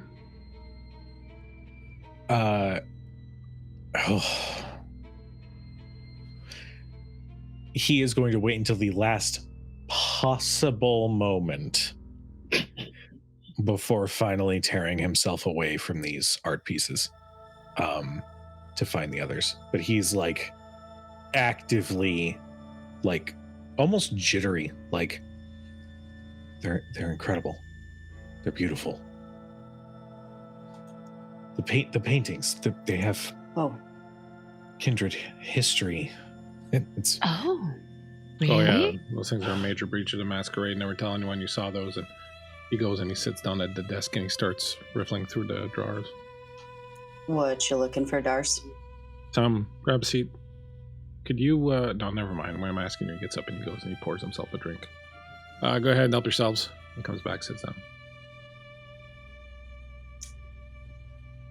Yeah, okay. And I get up and pour myself a drink. Sure. Pour the drink. Maybe it's being exposed to so much beautiful art, but a little bit of that swagger comes back, and he says, "I only drink if a handsome man pours the drink for me." All right.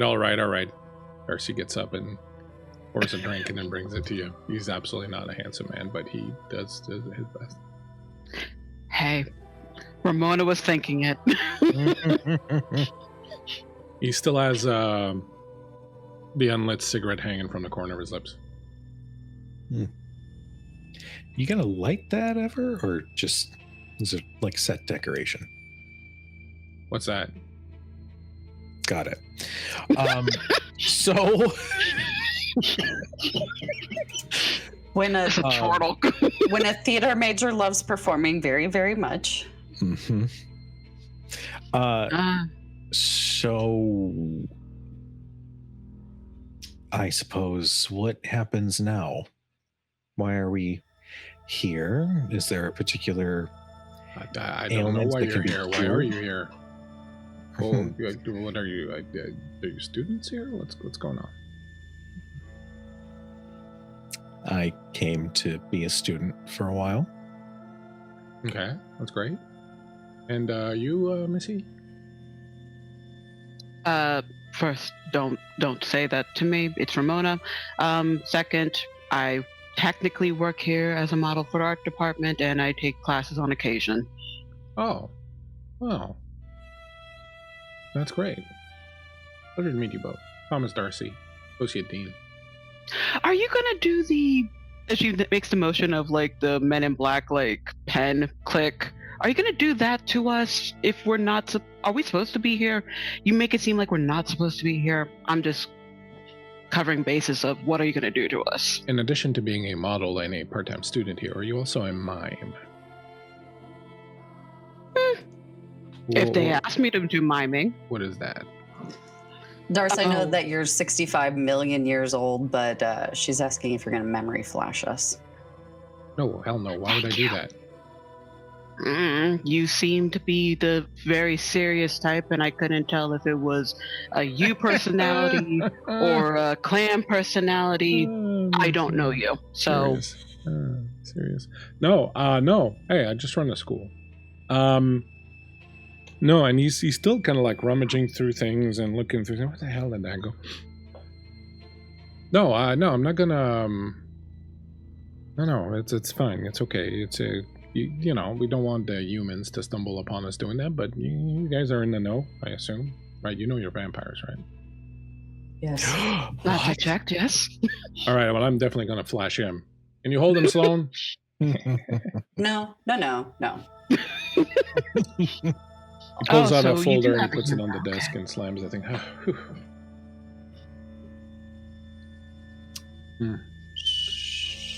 So Does she usually sweat blood like that? Yeah. Is that a typical blood sweaty thing? Sorry, what was that? Sorry, I was just asking about Annabelle Caravaggio. Yeah, what about as her? to whether or not she normally sweats blood. No, that only Or have started. blood on fire. No, that only started last week after we found. Very interesting that she is sweating blood. I wonder what that's about. last week after you He looks found, at you very pointedly, like, "What are you on about?" After you found. Oh, yeah. I don't know if I should be talking about that with y'all.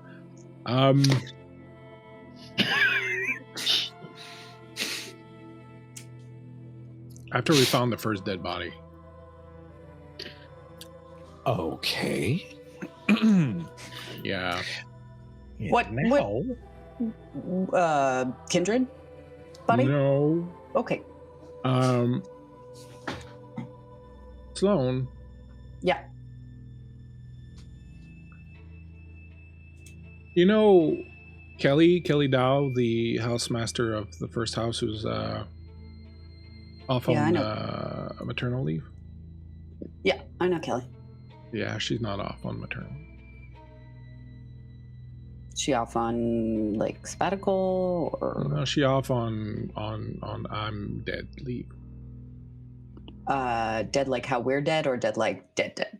No, like dead. Like we found her last week. She was in the dormitories, the west dormitories that are under construction right now, or repair right now. No one's supposed to go in there. Yep. We found her in there, Cool. completely exsanguinated, and with the word vampires written in blood on the wall. Ooh. Yike. Wow. Don't love that. Really don't love that. Yeah, no, we didn't either.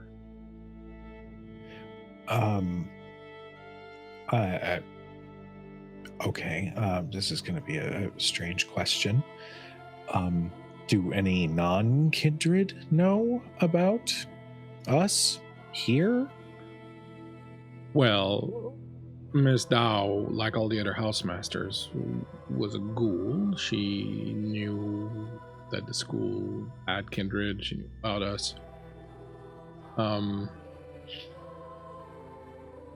As far as we know, no one outside these walls knows anything yet. As far as you know. Mm-hmm. Well, I haven't heard anything. Pretty isolated out here, but... Yeah, So- but if we're pretty isolated out here and someone killed the housemaster of the first house that is directly related to Kindred, don't you think that we're, I don't know, sitting ducks? We are. To a certain degree, I guess, perhaps. It's not clear who or what did this.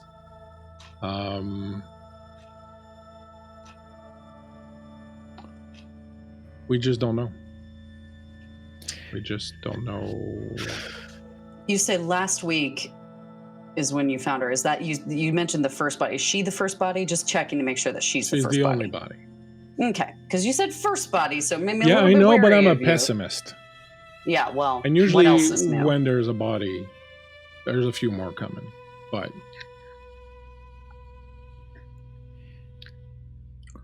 we don't know what it's all about. We don't know what's happening. We're just trying to keep it under wraps while we investigate the situation.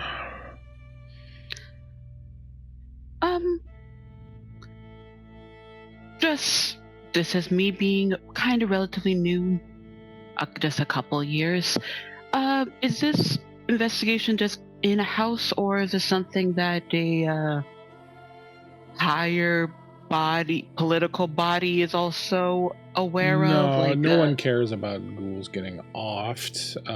We're mostly right now dealing with the possibility of a breach of the Masquerade, which doesn't look good on land in a domain owned by a former Justicar. Because Annabelle is a former Justicar, we do have some leeway. We do have some leeway. So Camarilla, more vibes. Got it. Okay. It wasn't...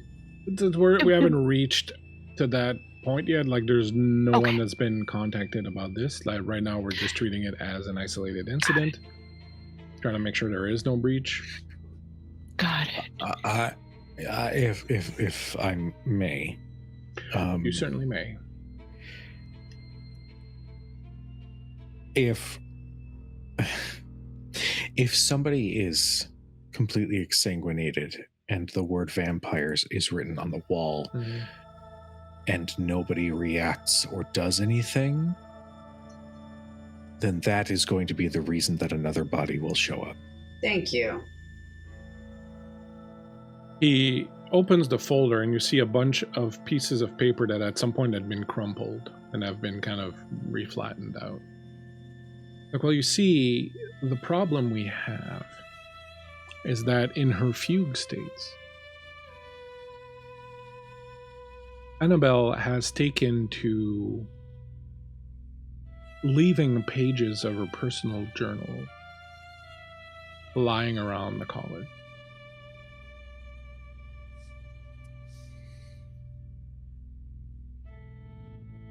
He reaches down, picks one up, and he starts reading from it.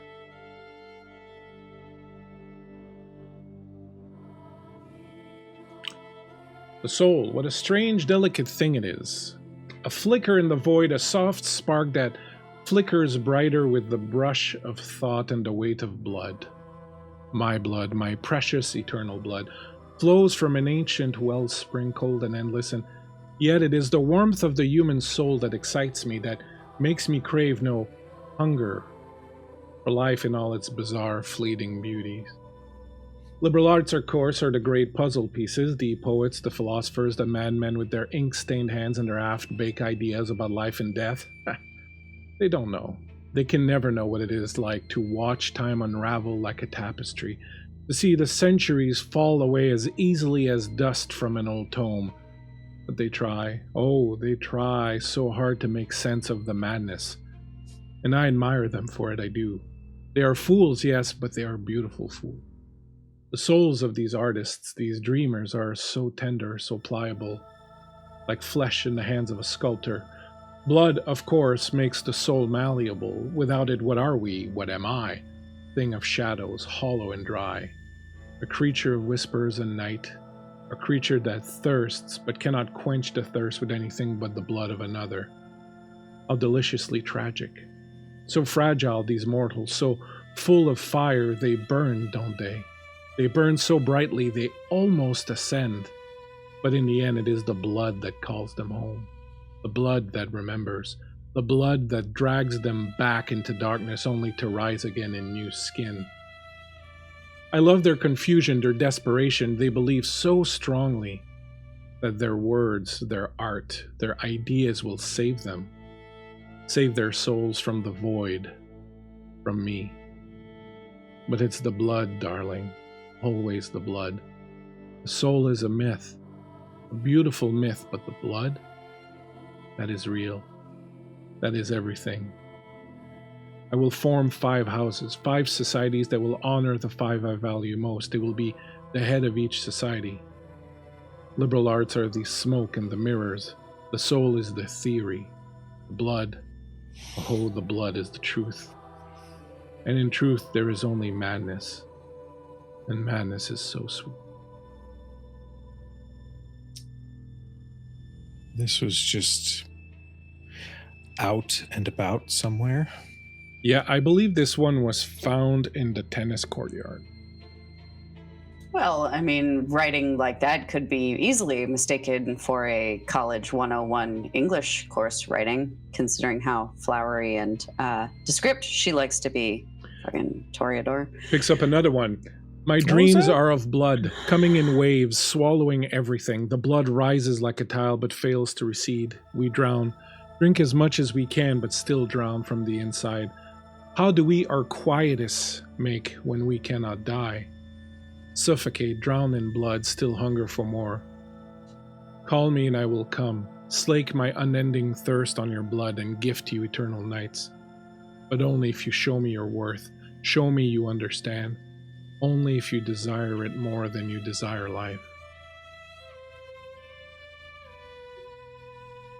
I mean, a theater major could have written a play about vampires. Like, come on, this is like, the writing is beautiful and also not out of place in academia. It's not necessarily linked back to Annabelle. I don't... Especially for a place like this. Very artsy-fartsy. He picks up one more. A school? That was the reaction when I asked for this place as my domain. Incredulity, dismay, scoff. Fools. If more of our kind look forward rather than behind, what Santiago showed me in Karachi, the beauty of the darkness in his oubliette. I've never been so enraptured before. I saw so much of myself there. But I also saw the future, what is to come.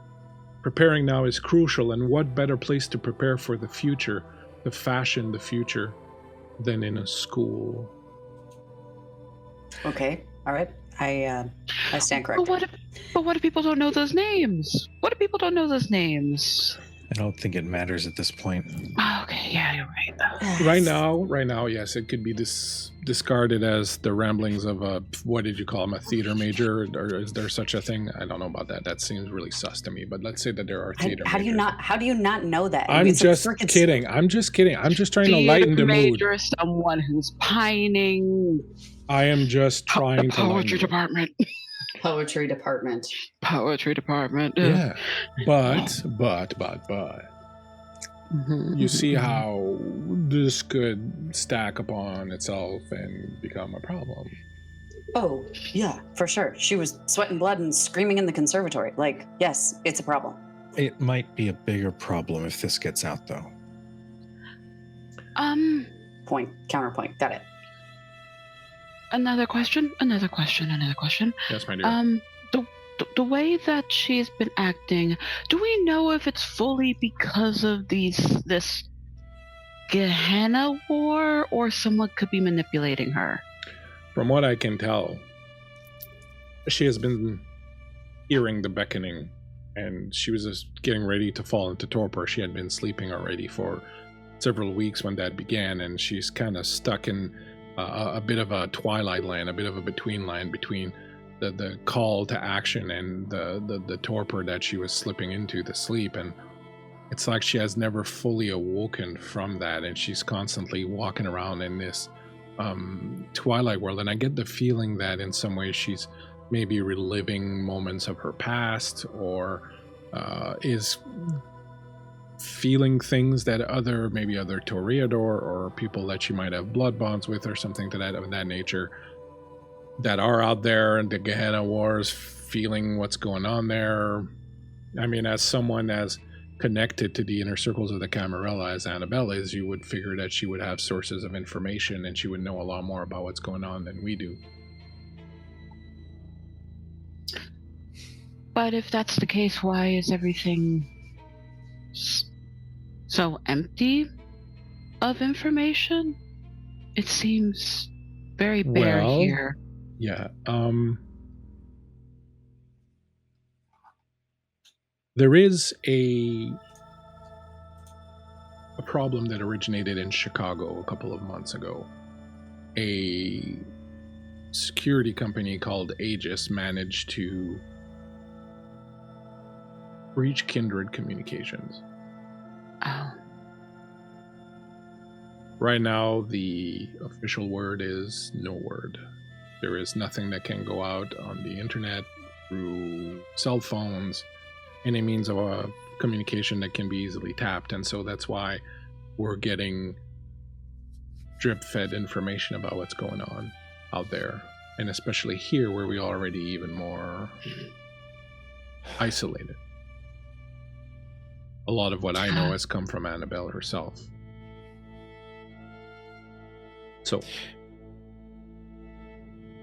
okay, if we are to assume that we are not quite cut off, but mainly cut off, at least in terms of communications, then we could minimize this body incident along with the writing without anybody potentially finding out outside of anybody within these walls. Well, I certainly think that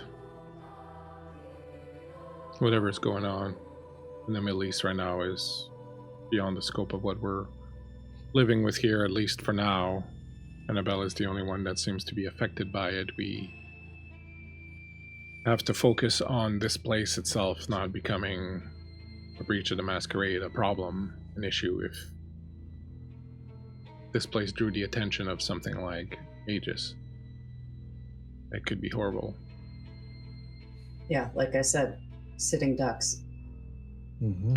So as long as we contain this, as long as it doesn't unravel any further, and as he says that, his radio that's on the desk clicks on, and you hear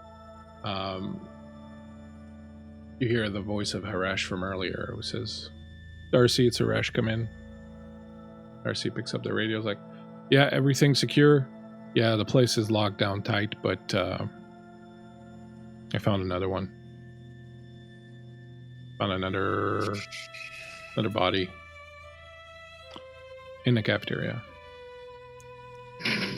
You're gonna want to come and see this. Place secure? Yeah, cordoned it off. We're good for a while, but don't dally too long." Who is it? There's a pause. Susan Brightly, housemaster of second house. Shit. All right, we'll be right over. Keep the place buttoned down. Yes, sir.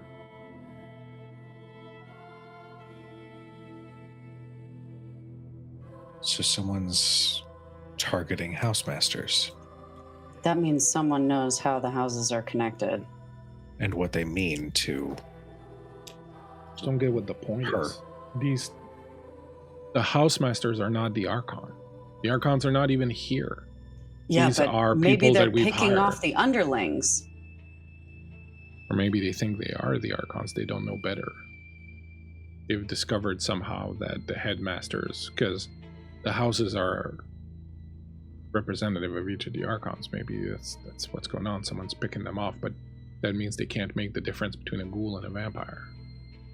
Or maybe they're trying to weaken each house one by one. Say what you want about ghouls, they've served a purpose. They are a line of defense. It's like taking out the pawns on a chessboard first. Mm-hmm.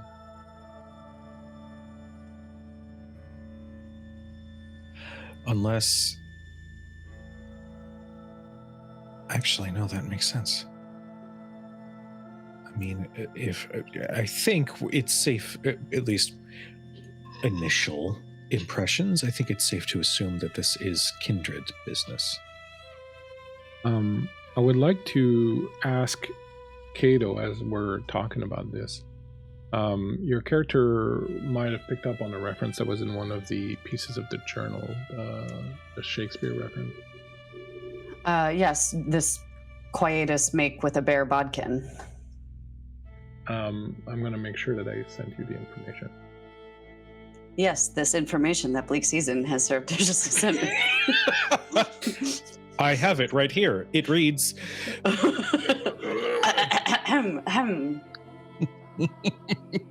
I don't know if I could if it's possible I get it, because I also, my specialty is in academics poetry. Shrug. No, it was specifically something about student life. And I don't know, maybe I didn't send it to you. Okay, so I'm going to give it to you now. There is, you heard, there is rumor on the campus of a hidden society, a secret society, one that is entirely run by students. It's students who run everything about it, invite people, everything else.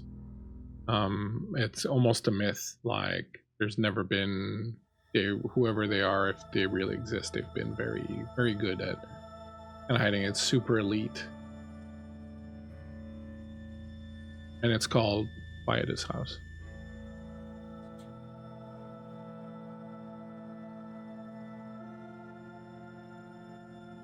Huh. Yeah. Quietus. Interesting. Where I thought I sent you. You didn't, but that's okay. You're still really handsome.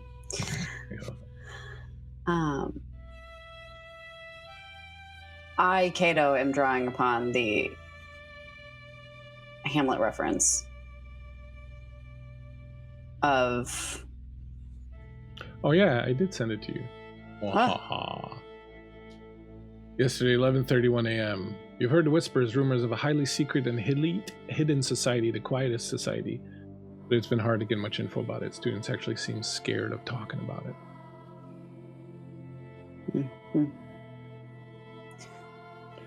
I'm pronouncing it Quietus, but it's often pronounced Quietus. Yeah.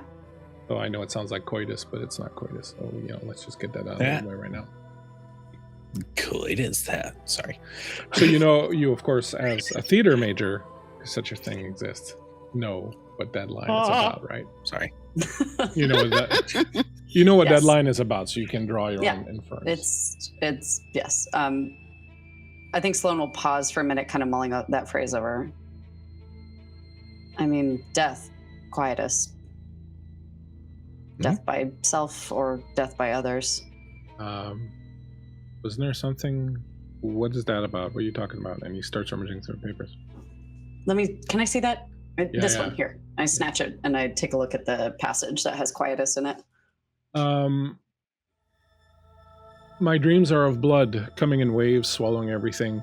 The blood rises like a tide, but fails to recede. We drown. Drink as much as we can, but still drown from the inside.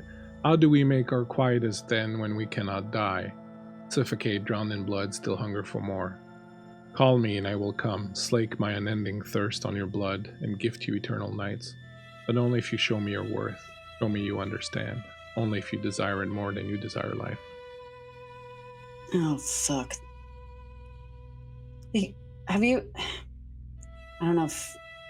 Maybe, Ramona, you might have been here long enough. Have you heard of this other secret house? It's called Quietus House, or like the Secret House. It's just rumor, and... You have not at all heard anything about that. Kids on campus are scared of it. I haven't, but I don't know why, but the writing kind of makes it sound like if you're not able to achieve a thing, and you're not able to achieve a death on your own, find someone else more worthy and have them feast on you. Or there's someone in there who is a kindred who is turning other people. We might have a larger kindred problem on our hands than we thought. I mean, I can attempt to gather some information. Great. You through some social circles. I don't really have a lot of people here, but if you are okay, I have means of contacting my sire, not through digital means. No, no one's calling anybody outside this room, let alone outside this school. Like, you heard the old adage that two people can keep a secret if one of them is dead? Like, that's the rules we're operating on here.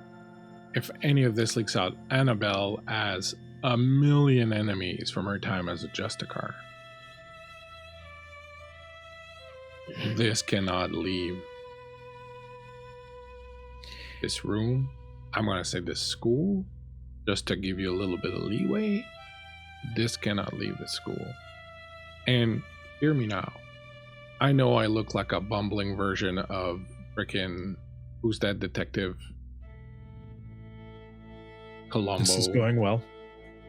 I was going to say Mr. Magoo just for resemblance. Okay, right. but- Mr. Magoo. Okay, I was bring just him going on. to say a boomer who doesn't understand references, but yeah, sure. There you go. So I know I look like all those things, but I can boil someone's blood, and I will boil the fuck out of your blood and peel their skin off your bones if you fucking so much as whisper a word of this to anybody outside of here. Do The not message mistake me was for someone received. who will not make good on that threat. The message was received. Ease up, old timer. All right. Fuck, I wish I had a lighter. You don't got a light? I mean, Yes. not reaching with in my not with pocket. that comment. I mean, no offense, but just with you saying that, what makes... How can you trust us to really believe that you're not doing this? Because From if I was my- boiling her blood, she'd be dead. We get it. I don't know. You're threatening us. Okay. No, I'm Point not taken. anymore. I'm just trying to explain the Oh my how God. cauldron of blood works to our friend here. What I do is not that. That is someone who is sweating blood for whatever reason. I boil blood. It's a different story altogether. It's pretty ugly. If I was boiling her blood, you wouldn't be walking around. That's all I gotta say about that. But if you can sweat people's blood, if you can boil people's blood, you could probably also sweat people's blood. I don't know blood magic stuff, and you just admitted that you could do blood magic stuff. How am I supposed to be chill with you just saying that you could do blood magic stuff? And you were kind of rude earlier today, so you're not giving me points in your favor. Lady, I'm always rude. You're just gonna have to. Work You're on that. just gonna have to get cozy with that. Work with that. Is there a therapist for Kindred? Please work through your trauma. Oh my God. Okay, let's very quickly divert from anything Sorry. involving that conversation. Sorry. No. You are fine. Okay. I assume, given that myself and Ramona have now seen and witnessed and now know of the situation, are we allowed to leave? Yeah. Sure. But you don't really want to, do you? Come on, the game's afoot. I don't know about you, but I'm pretty excited about all this. I was more mentioning it just in case somebody needed to. I can't, not when something is happening at this school. Question for the DM. Oh god, I hate those. My relative, You mean Kane? No, yes. Sorry. you know what I mean. Great. Are they- Okay.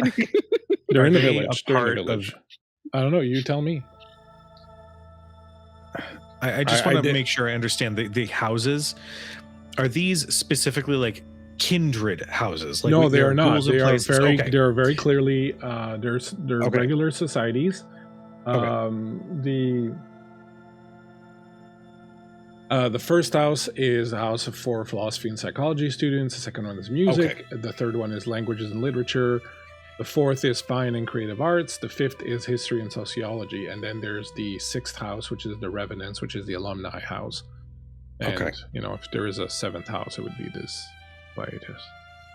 Which With a bad quietus with such weight. Which You house? should see what is I'm getting in the back chat from Kurt, because Kurt knows a lot of history, and again, he's all like, "You motherfucker!" Which house is my relative? a part of? Do you want me to roll a die? Sure. Let's do that. That's the most fun way to do it. There are 5. I'm so gonna predict 3. I'll roll Let's a go d10. 3. I'm gonna go with 4. I'm gonna go 4. Oh, well, you're both wrong. They're in the first Damn. house, the house of philosophy and psychology. House Archaeos, which is named after the Tremere Archon, who currently is the favorite of Annabelle's. And that name would ring familiar to someone in this group. Mm-hmm. Teehee, I'm vibing. So you would know that they're in Archaeos house, which is the first house, the Society of Philosophy and Psychology.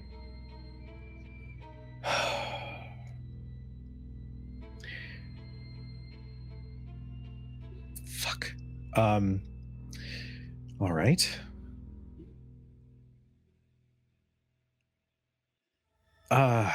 I can at least verify from that house, potentially, if there are any rumors circling through that house. It is through a potentially dangerous means, but I believe I can do so.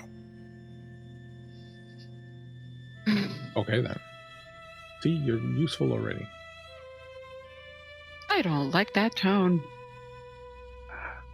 Look, I'm just Go ahead, trying blame to, it on you know, Tremere. Do it, just go I take it didn't easy way wanna out with your a- excuse. I didn't want to ask if it was a Tremere thing, because I'm sure there are some lovely Tremeres. Mm. But there are a lot still of lovely rude. Tremeres. I've met a few myself. Mm.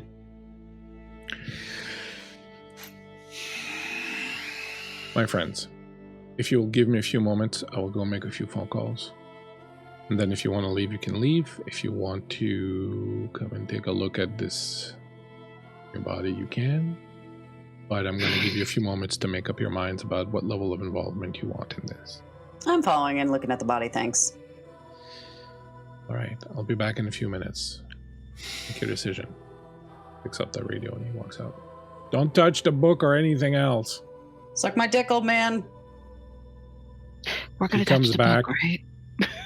Looks at you and goes, "Where'd you get that mouse? My mama gave it to me.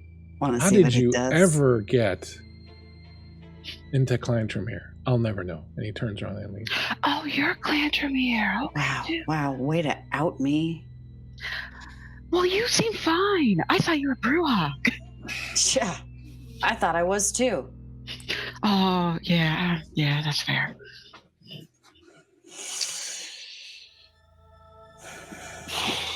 So, yeah, I'm a Tremere. I am a new Tremere. I was supposed to be a Bruja, but now I'm a fucking Tremere. And that's a fucking bummer for me. The blood boiling thing that he was talking about like actually being able to boil someone's blood, he does have a point. Yes, they would not be walking around. Whatever's happening to Annabelle, I don't think it's a Tremere. Is there anyone else who can do that type of thing to a person? I know bits and pieces about other clans, but not strongly. I know there's some that also do magic kind of like that, but like not strong details of it. I think it's deeper than that. I don't know. Just how she was speaking to me. It's not. I genuinely don't think it is something that any one kindred is doing. I think it is this siren's call that is literally tearing her apart to not heed. For a vampire her age to be that scared, that's really worrying. And if she was supposed to be in torpor, which I don't know really what that is, but if there's something that she, if there's some time that she isn't getting, in addition to this siren call, then I don't think that this is something that any one person is doing. Okay, that's fair. That being said, somebody knows the significance of these ghouls. Yeah. So we need to be very careful on how we proceed. They can't know that we're trying to stop the chaos. Yeah. Fair enough. Man, I liked Kelly. She was cool.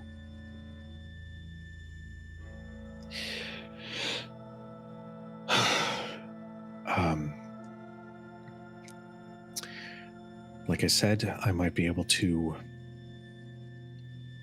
gather some information. It'll be through a rather awkward means. I hope not, but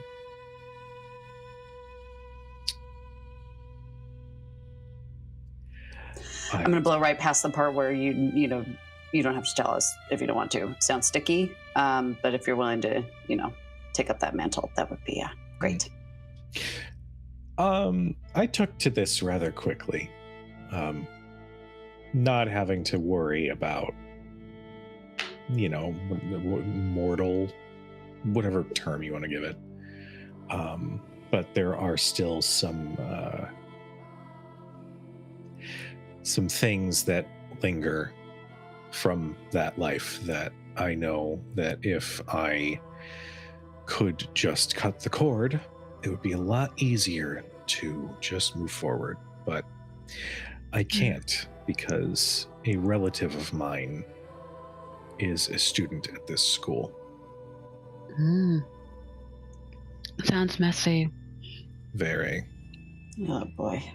I mean, you go missing in 1989, parents tend to mourn for a while before. Kindred relative, then? Living relative. Oh, living. Messy.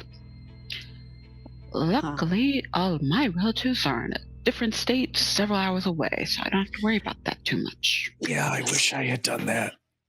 But I just decided out of curiosity to check up on them. Also, there's some fantastic classes here, and I decided to come and take a look. Sort of 2 birds, 1 stone situation, but now they're potentially in some sort of danger because of all this, so I guess I'm here. I'm relatively new. I've only been in the state for roughly about maybe 7-ish years, and then in this life's 5. I know he said I can't talk to outside people, but at the very least, maybe my sire knows people who are closer in, and maybe I can ask them. There has to be other La Sombra around here.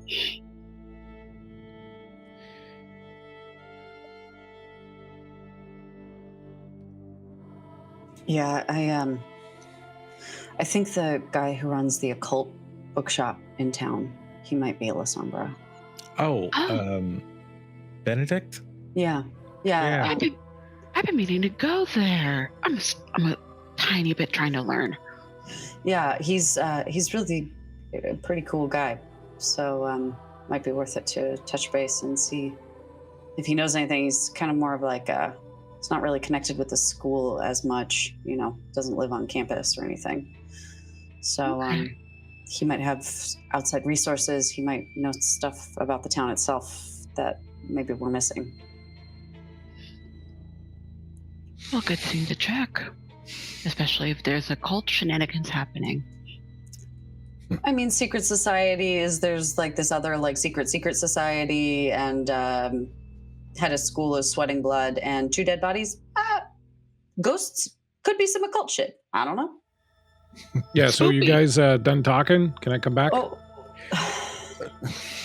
God damn it. Yes, Dad. He walks back in, you realize he still hasn't lit the Is he cigarette. actually your dad?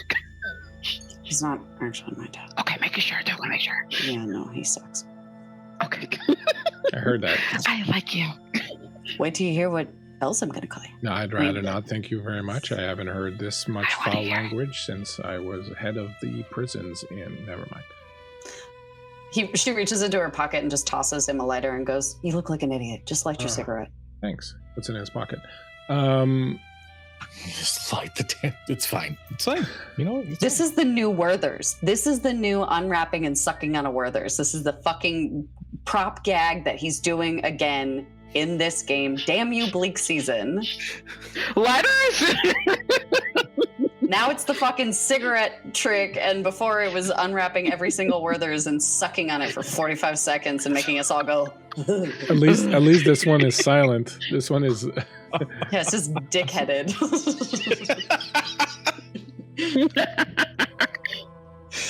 The audacity. The audacity of a French Canadian. I know, right? You want to go and take a look? Yeah, I'll see a dead body. What about you two? You sticking with this, or you want to get a hall pass? Ramona. Yeah, I can see a dead body. I don't know medicine, but maybe shadow shit is happening. I don't know. You never know. Never know what you're into when you discover a dead body. You know, he starts wandering away. Back when I was provost at the University of Edinburgh, there was that time, and then we had to. Why is he like this? Because he's a fucking Tremere. Oh, I'm so sorry. I'm gonna give my number to Sloan and Ramona and just say, I'm going to see if I can't do a little bit of digging. You guys have fun with the body. I'm in this. I'm not saying fuck off and leaving. Yeah. But I'm gonna see if I can't gather some info. Yeah, of course. Keep your voice down about that one. And I set up a group chat and I put a little blood drop emoji as the group chat. Reach to the Masquerade. If you want, here's a key to my apartment. Address here. The portrait that you saw, if you want something to just calm down and look at that, but also take it to my apartment, I would appreciate it. I don't know when I'm going to get back to that class. Geez, you guys just met and you're already moving in together. What are you? Nothing. He likes art, and so I want to give him a comfort thing. Also, shut up, old man. Also, I'm gay. I respect that. Don't be weird, old man. Darcy, you could just be nice sometimes. Calling everybody Missy, saying little lady, assuming that I'm moving into an apartment. You got many, many behaviors you're going to have to break if this is going to continue. Yeah, it's probably not going to happen, but, keep on wishing. Hey, look, I'm a perfectly likable and lovable old man. I just, happen to know how to boil people's blood. Are you coming, or what's going on? I'm going. Yep. You can do it. Yeah. I'm going. As we're walking, I open up Darcy's coat pocket and pull out his pack of cigarettes and tap one out and put it back, and I go, "Give me that lighter." One lighter. Oh, you're a fucking dick. Oh, sorry. This lighter? And he gives you a lighter that's not yours. It's like a random... Yeah, 100%. He's taking all my lighters. Sad. Absolutely sad. You cross the hall and head towards... You'd heard the cafeteria, but you're heading towards somewhere where you realize it's not the actual cafeteria, the student cafeteria, but is the faculty dining room, basically. And when whenever there's receptions and stuff like that, it's kind of where it's held. You walk into this beautiful old dining hall with the tall stained glass windows, the beautiful chandeliers with that line over this beautiful long dark wood table. The art around here again is absolutely marvelous. The theme here is more American history, and there's a lot of paintings from the past few hundred years done here in America. And what really kind of arrests your attention, first of all, is the body of Susan Brightly, who is on the table, she is lying on a large silver platter right in the middle of the room. Her body has been stripped, and you can see it is incredibly pale, and it's very clear that she's been exsanguinated. There are 2 holes in her neck right over where the jugular was, but when you look at it, it's pretty clear it's not a vampire's bite that has done this. Again, there's no blood anywhere else, suggesting that she possibly has been moved and deposited here. What arrests your attention, though, is that on the wall, very graciously, one of the beautiful paintings that was there has been removed so as to not be damaged. But on the wall behind it, again in blood, has been written the word quietus.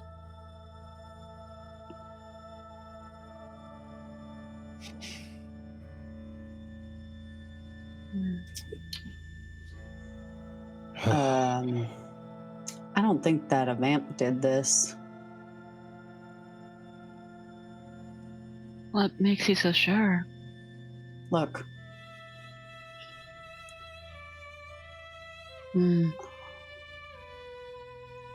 I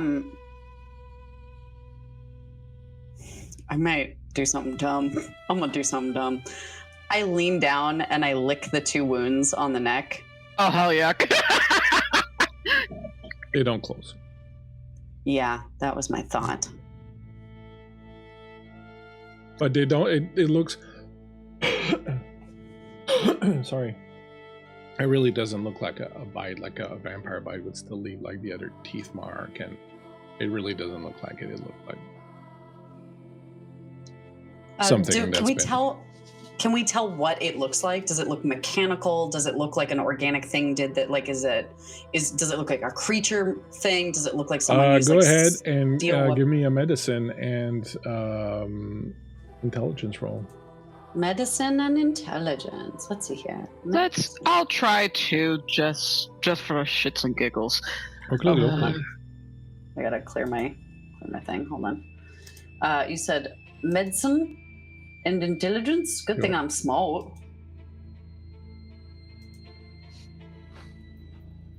One success. Medicine. 2 successes. 5. Oh, fuck. Wow. I got some crits. Dang. So, all right. So collectively, this is what you will find out. It appears that whatever was used to pierce the skin was also used to pump the blood out. There would be like evidence of that. You would see with that super roll of medicine, you would see evidence around the eyes and the capillaries, stuff like that, that the person had been drugged before this occurred. There's no other marks of that, so literally the person was killed through the exsanguination of the blood, but they probably were not conscious when it occurred. As you are investigating this, you realize that there is a little bit of blood underneath the body. When you lift up the body and turn, you realize that something has been carved in the back. There is, and I'm going to have you make an academics roll. Give me academics and intelligence rolls. Academics and intelligence. 4 successes. Intelligence. Hold on. Sorry, it's like right in the way. 3.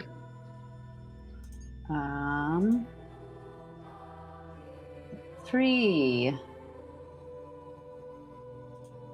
There is a beautifully rendered, and you realize as you look closer that it is not a carving, but more like a tattoo that has been done.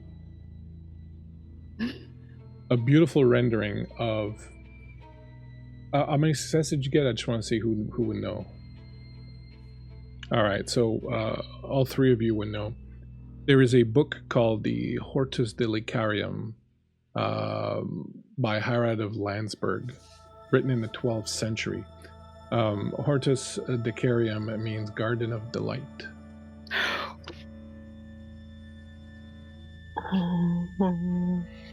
You okay? Yeah. It is a book on the philosophy of the 7 liberal arts, and the image that is depicted is the image that is on one of the illustrations in that book, which shows each of the liberal arts depicted in the form of a saint or an angel, almost.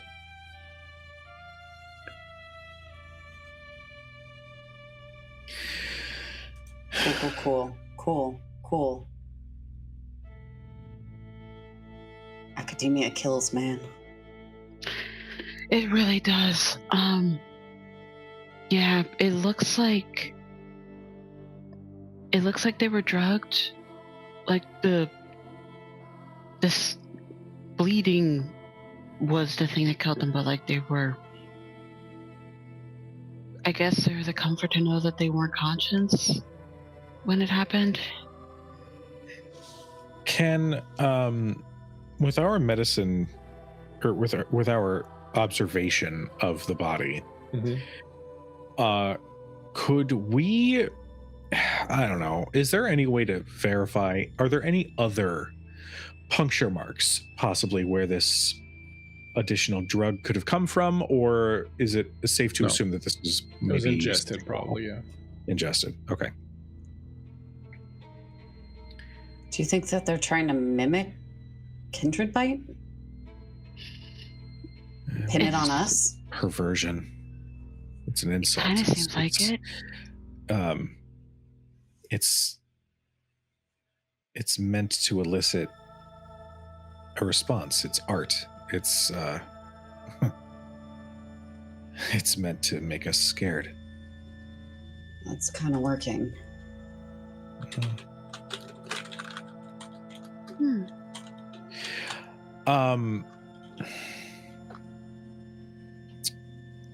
you want to check out the rest of the room, you could give me investigation rolls. You could give me wits and investigations, and we'll just see kind of what you... 2. 4 successes. 3 for me. 4 for me.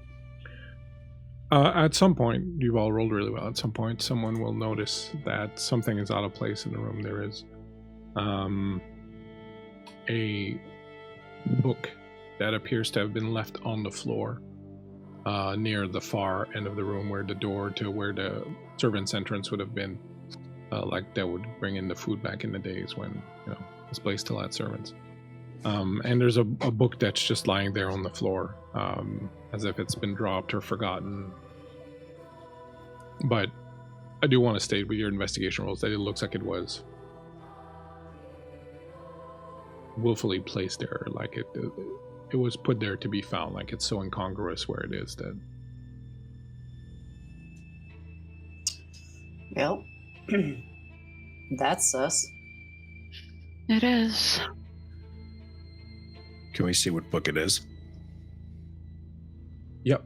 As you approach, you see that it's a very old, very early copy of a book called The Critique of Pure Reason by Immanuel Kant.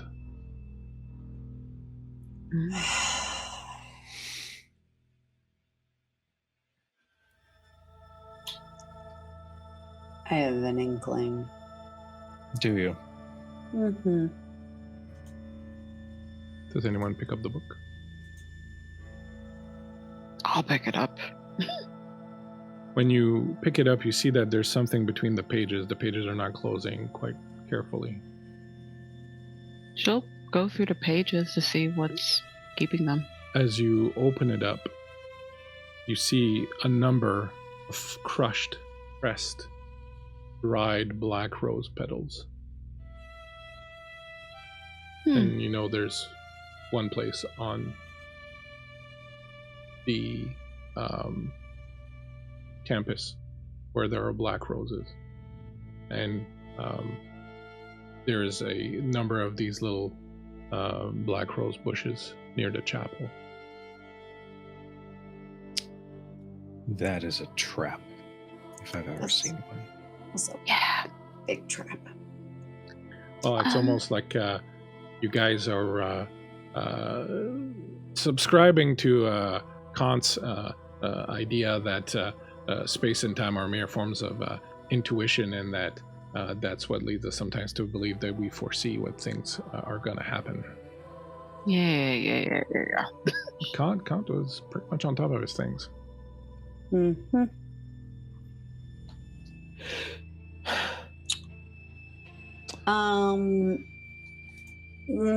Storyteller. Yep. I have a thing called premonition. I guess it's like more so like when you decide to do it. Too bad your premonition didn't realize that I was setting you up for your Kant joke from earlier. I have a very specific. I have a you have very a specific specific use for it? Okay, person fine. that I want to utilize that Okay, on, and cool. I saw what was happening. Cool. So how does premonition work? I mean, it's technically like at your discretion. I get flashes of insight, or that could be whatever you decide it is. When the storyteller deems it appropriate, so I'm not going to shoehorn this because that's silly. You have to make So a I roll could- or anything, or it just happens? It's free or one rouse check with resolve plus auspics. Oh, well, awesome. Go ahead and make a rouse check. That's so great. I love that. While that's happening, does Ramona see if these like flowers with the pages that they're stuck in between, if they're like corresponding in any way? No, it seems to have been pretty random. Okay. I got one success on that. Plus aspects, I think it says. Well, no, my rouse check. You asked me to do my rouse check, so. Yeah, but I think, didn't it say you make a rouse check plus your aspects, you add your aspects to it?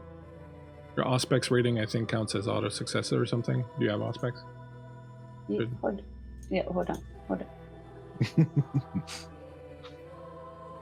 on. I can actively provoke a premonition by making a rouse check and rolling resolve plus aspects. Okay, so number of successes rolled determines the level of insight of the subject, if any. Just roll a and number of so dice equal to your aspects then.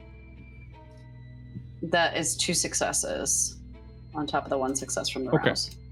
Anyone else want to do anything? Because we're going to end on that premonition. If there's anything you want to do, tell me now.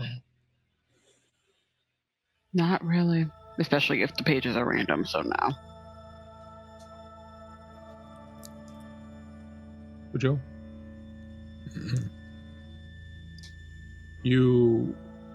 As you watch the dried, yes? I guess kind of with the Kindred iconography, if the symbol on the body looked Kindred in any way. No. But that's really it. Okay. As you watch these dried black rose petal rain down from the book, you get this sudden image. You're looking out through your eyes. You are here to be lying down because you see the ceiling. You see a chandelier hanging down. You appear to be perhaps in a box or something. You see sides of a box, almost kind of like perhaps a coffin or something like that. And leaning in over you is that face you saw earlier reflected in the window of that young man in that long out of fashion suit holding the candle. And as he looks down on you, he smiles and he does this. And then he closes the lid of the coffin and everything is dark. I start screaming. And on that note, we will end tonight. No, that was really creepy. Not Vigo the Carpathian! Oh my god. Oh, it's creepy. Bleakseason is great. This is I great. love it. I love it so much. Bleakseason. Thank you so much. Thank you so much. You're all so kind. You're all so good. You're all so amazing.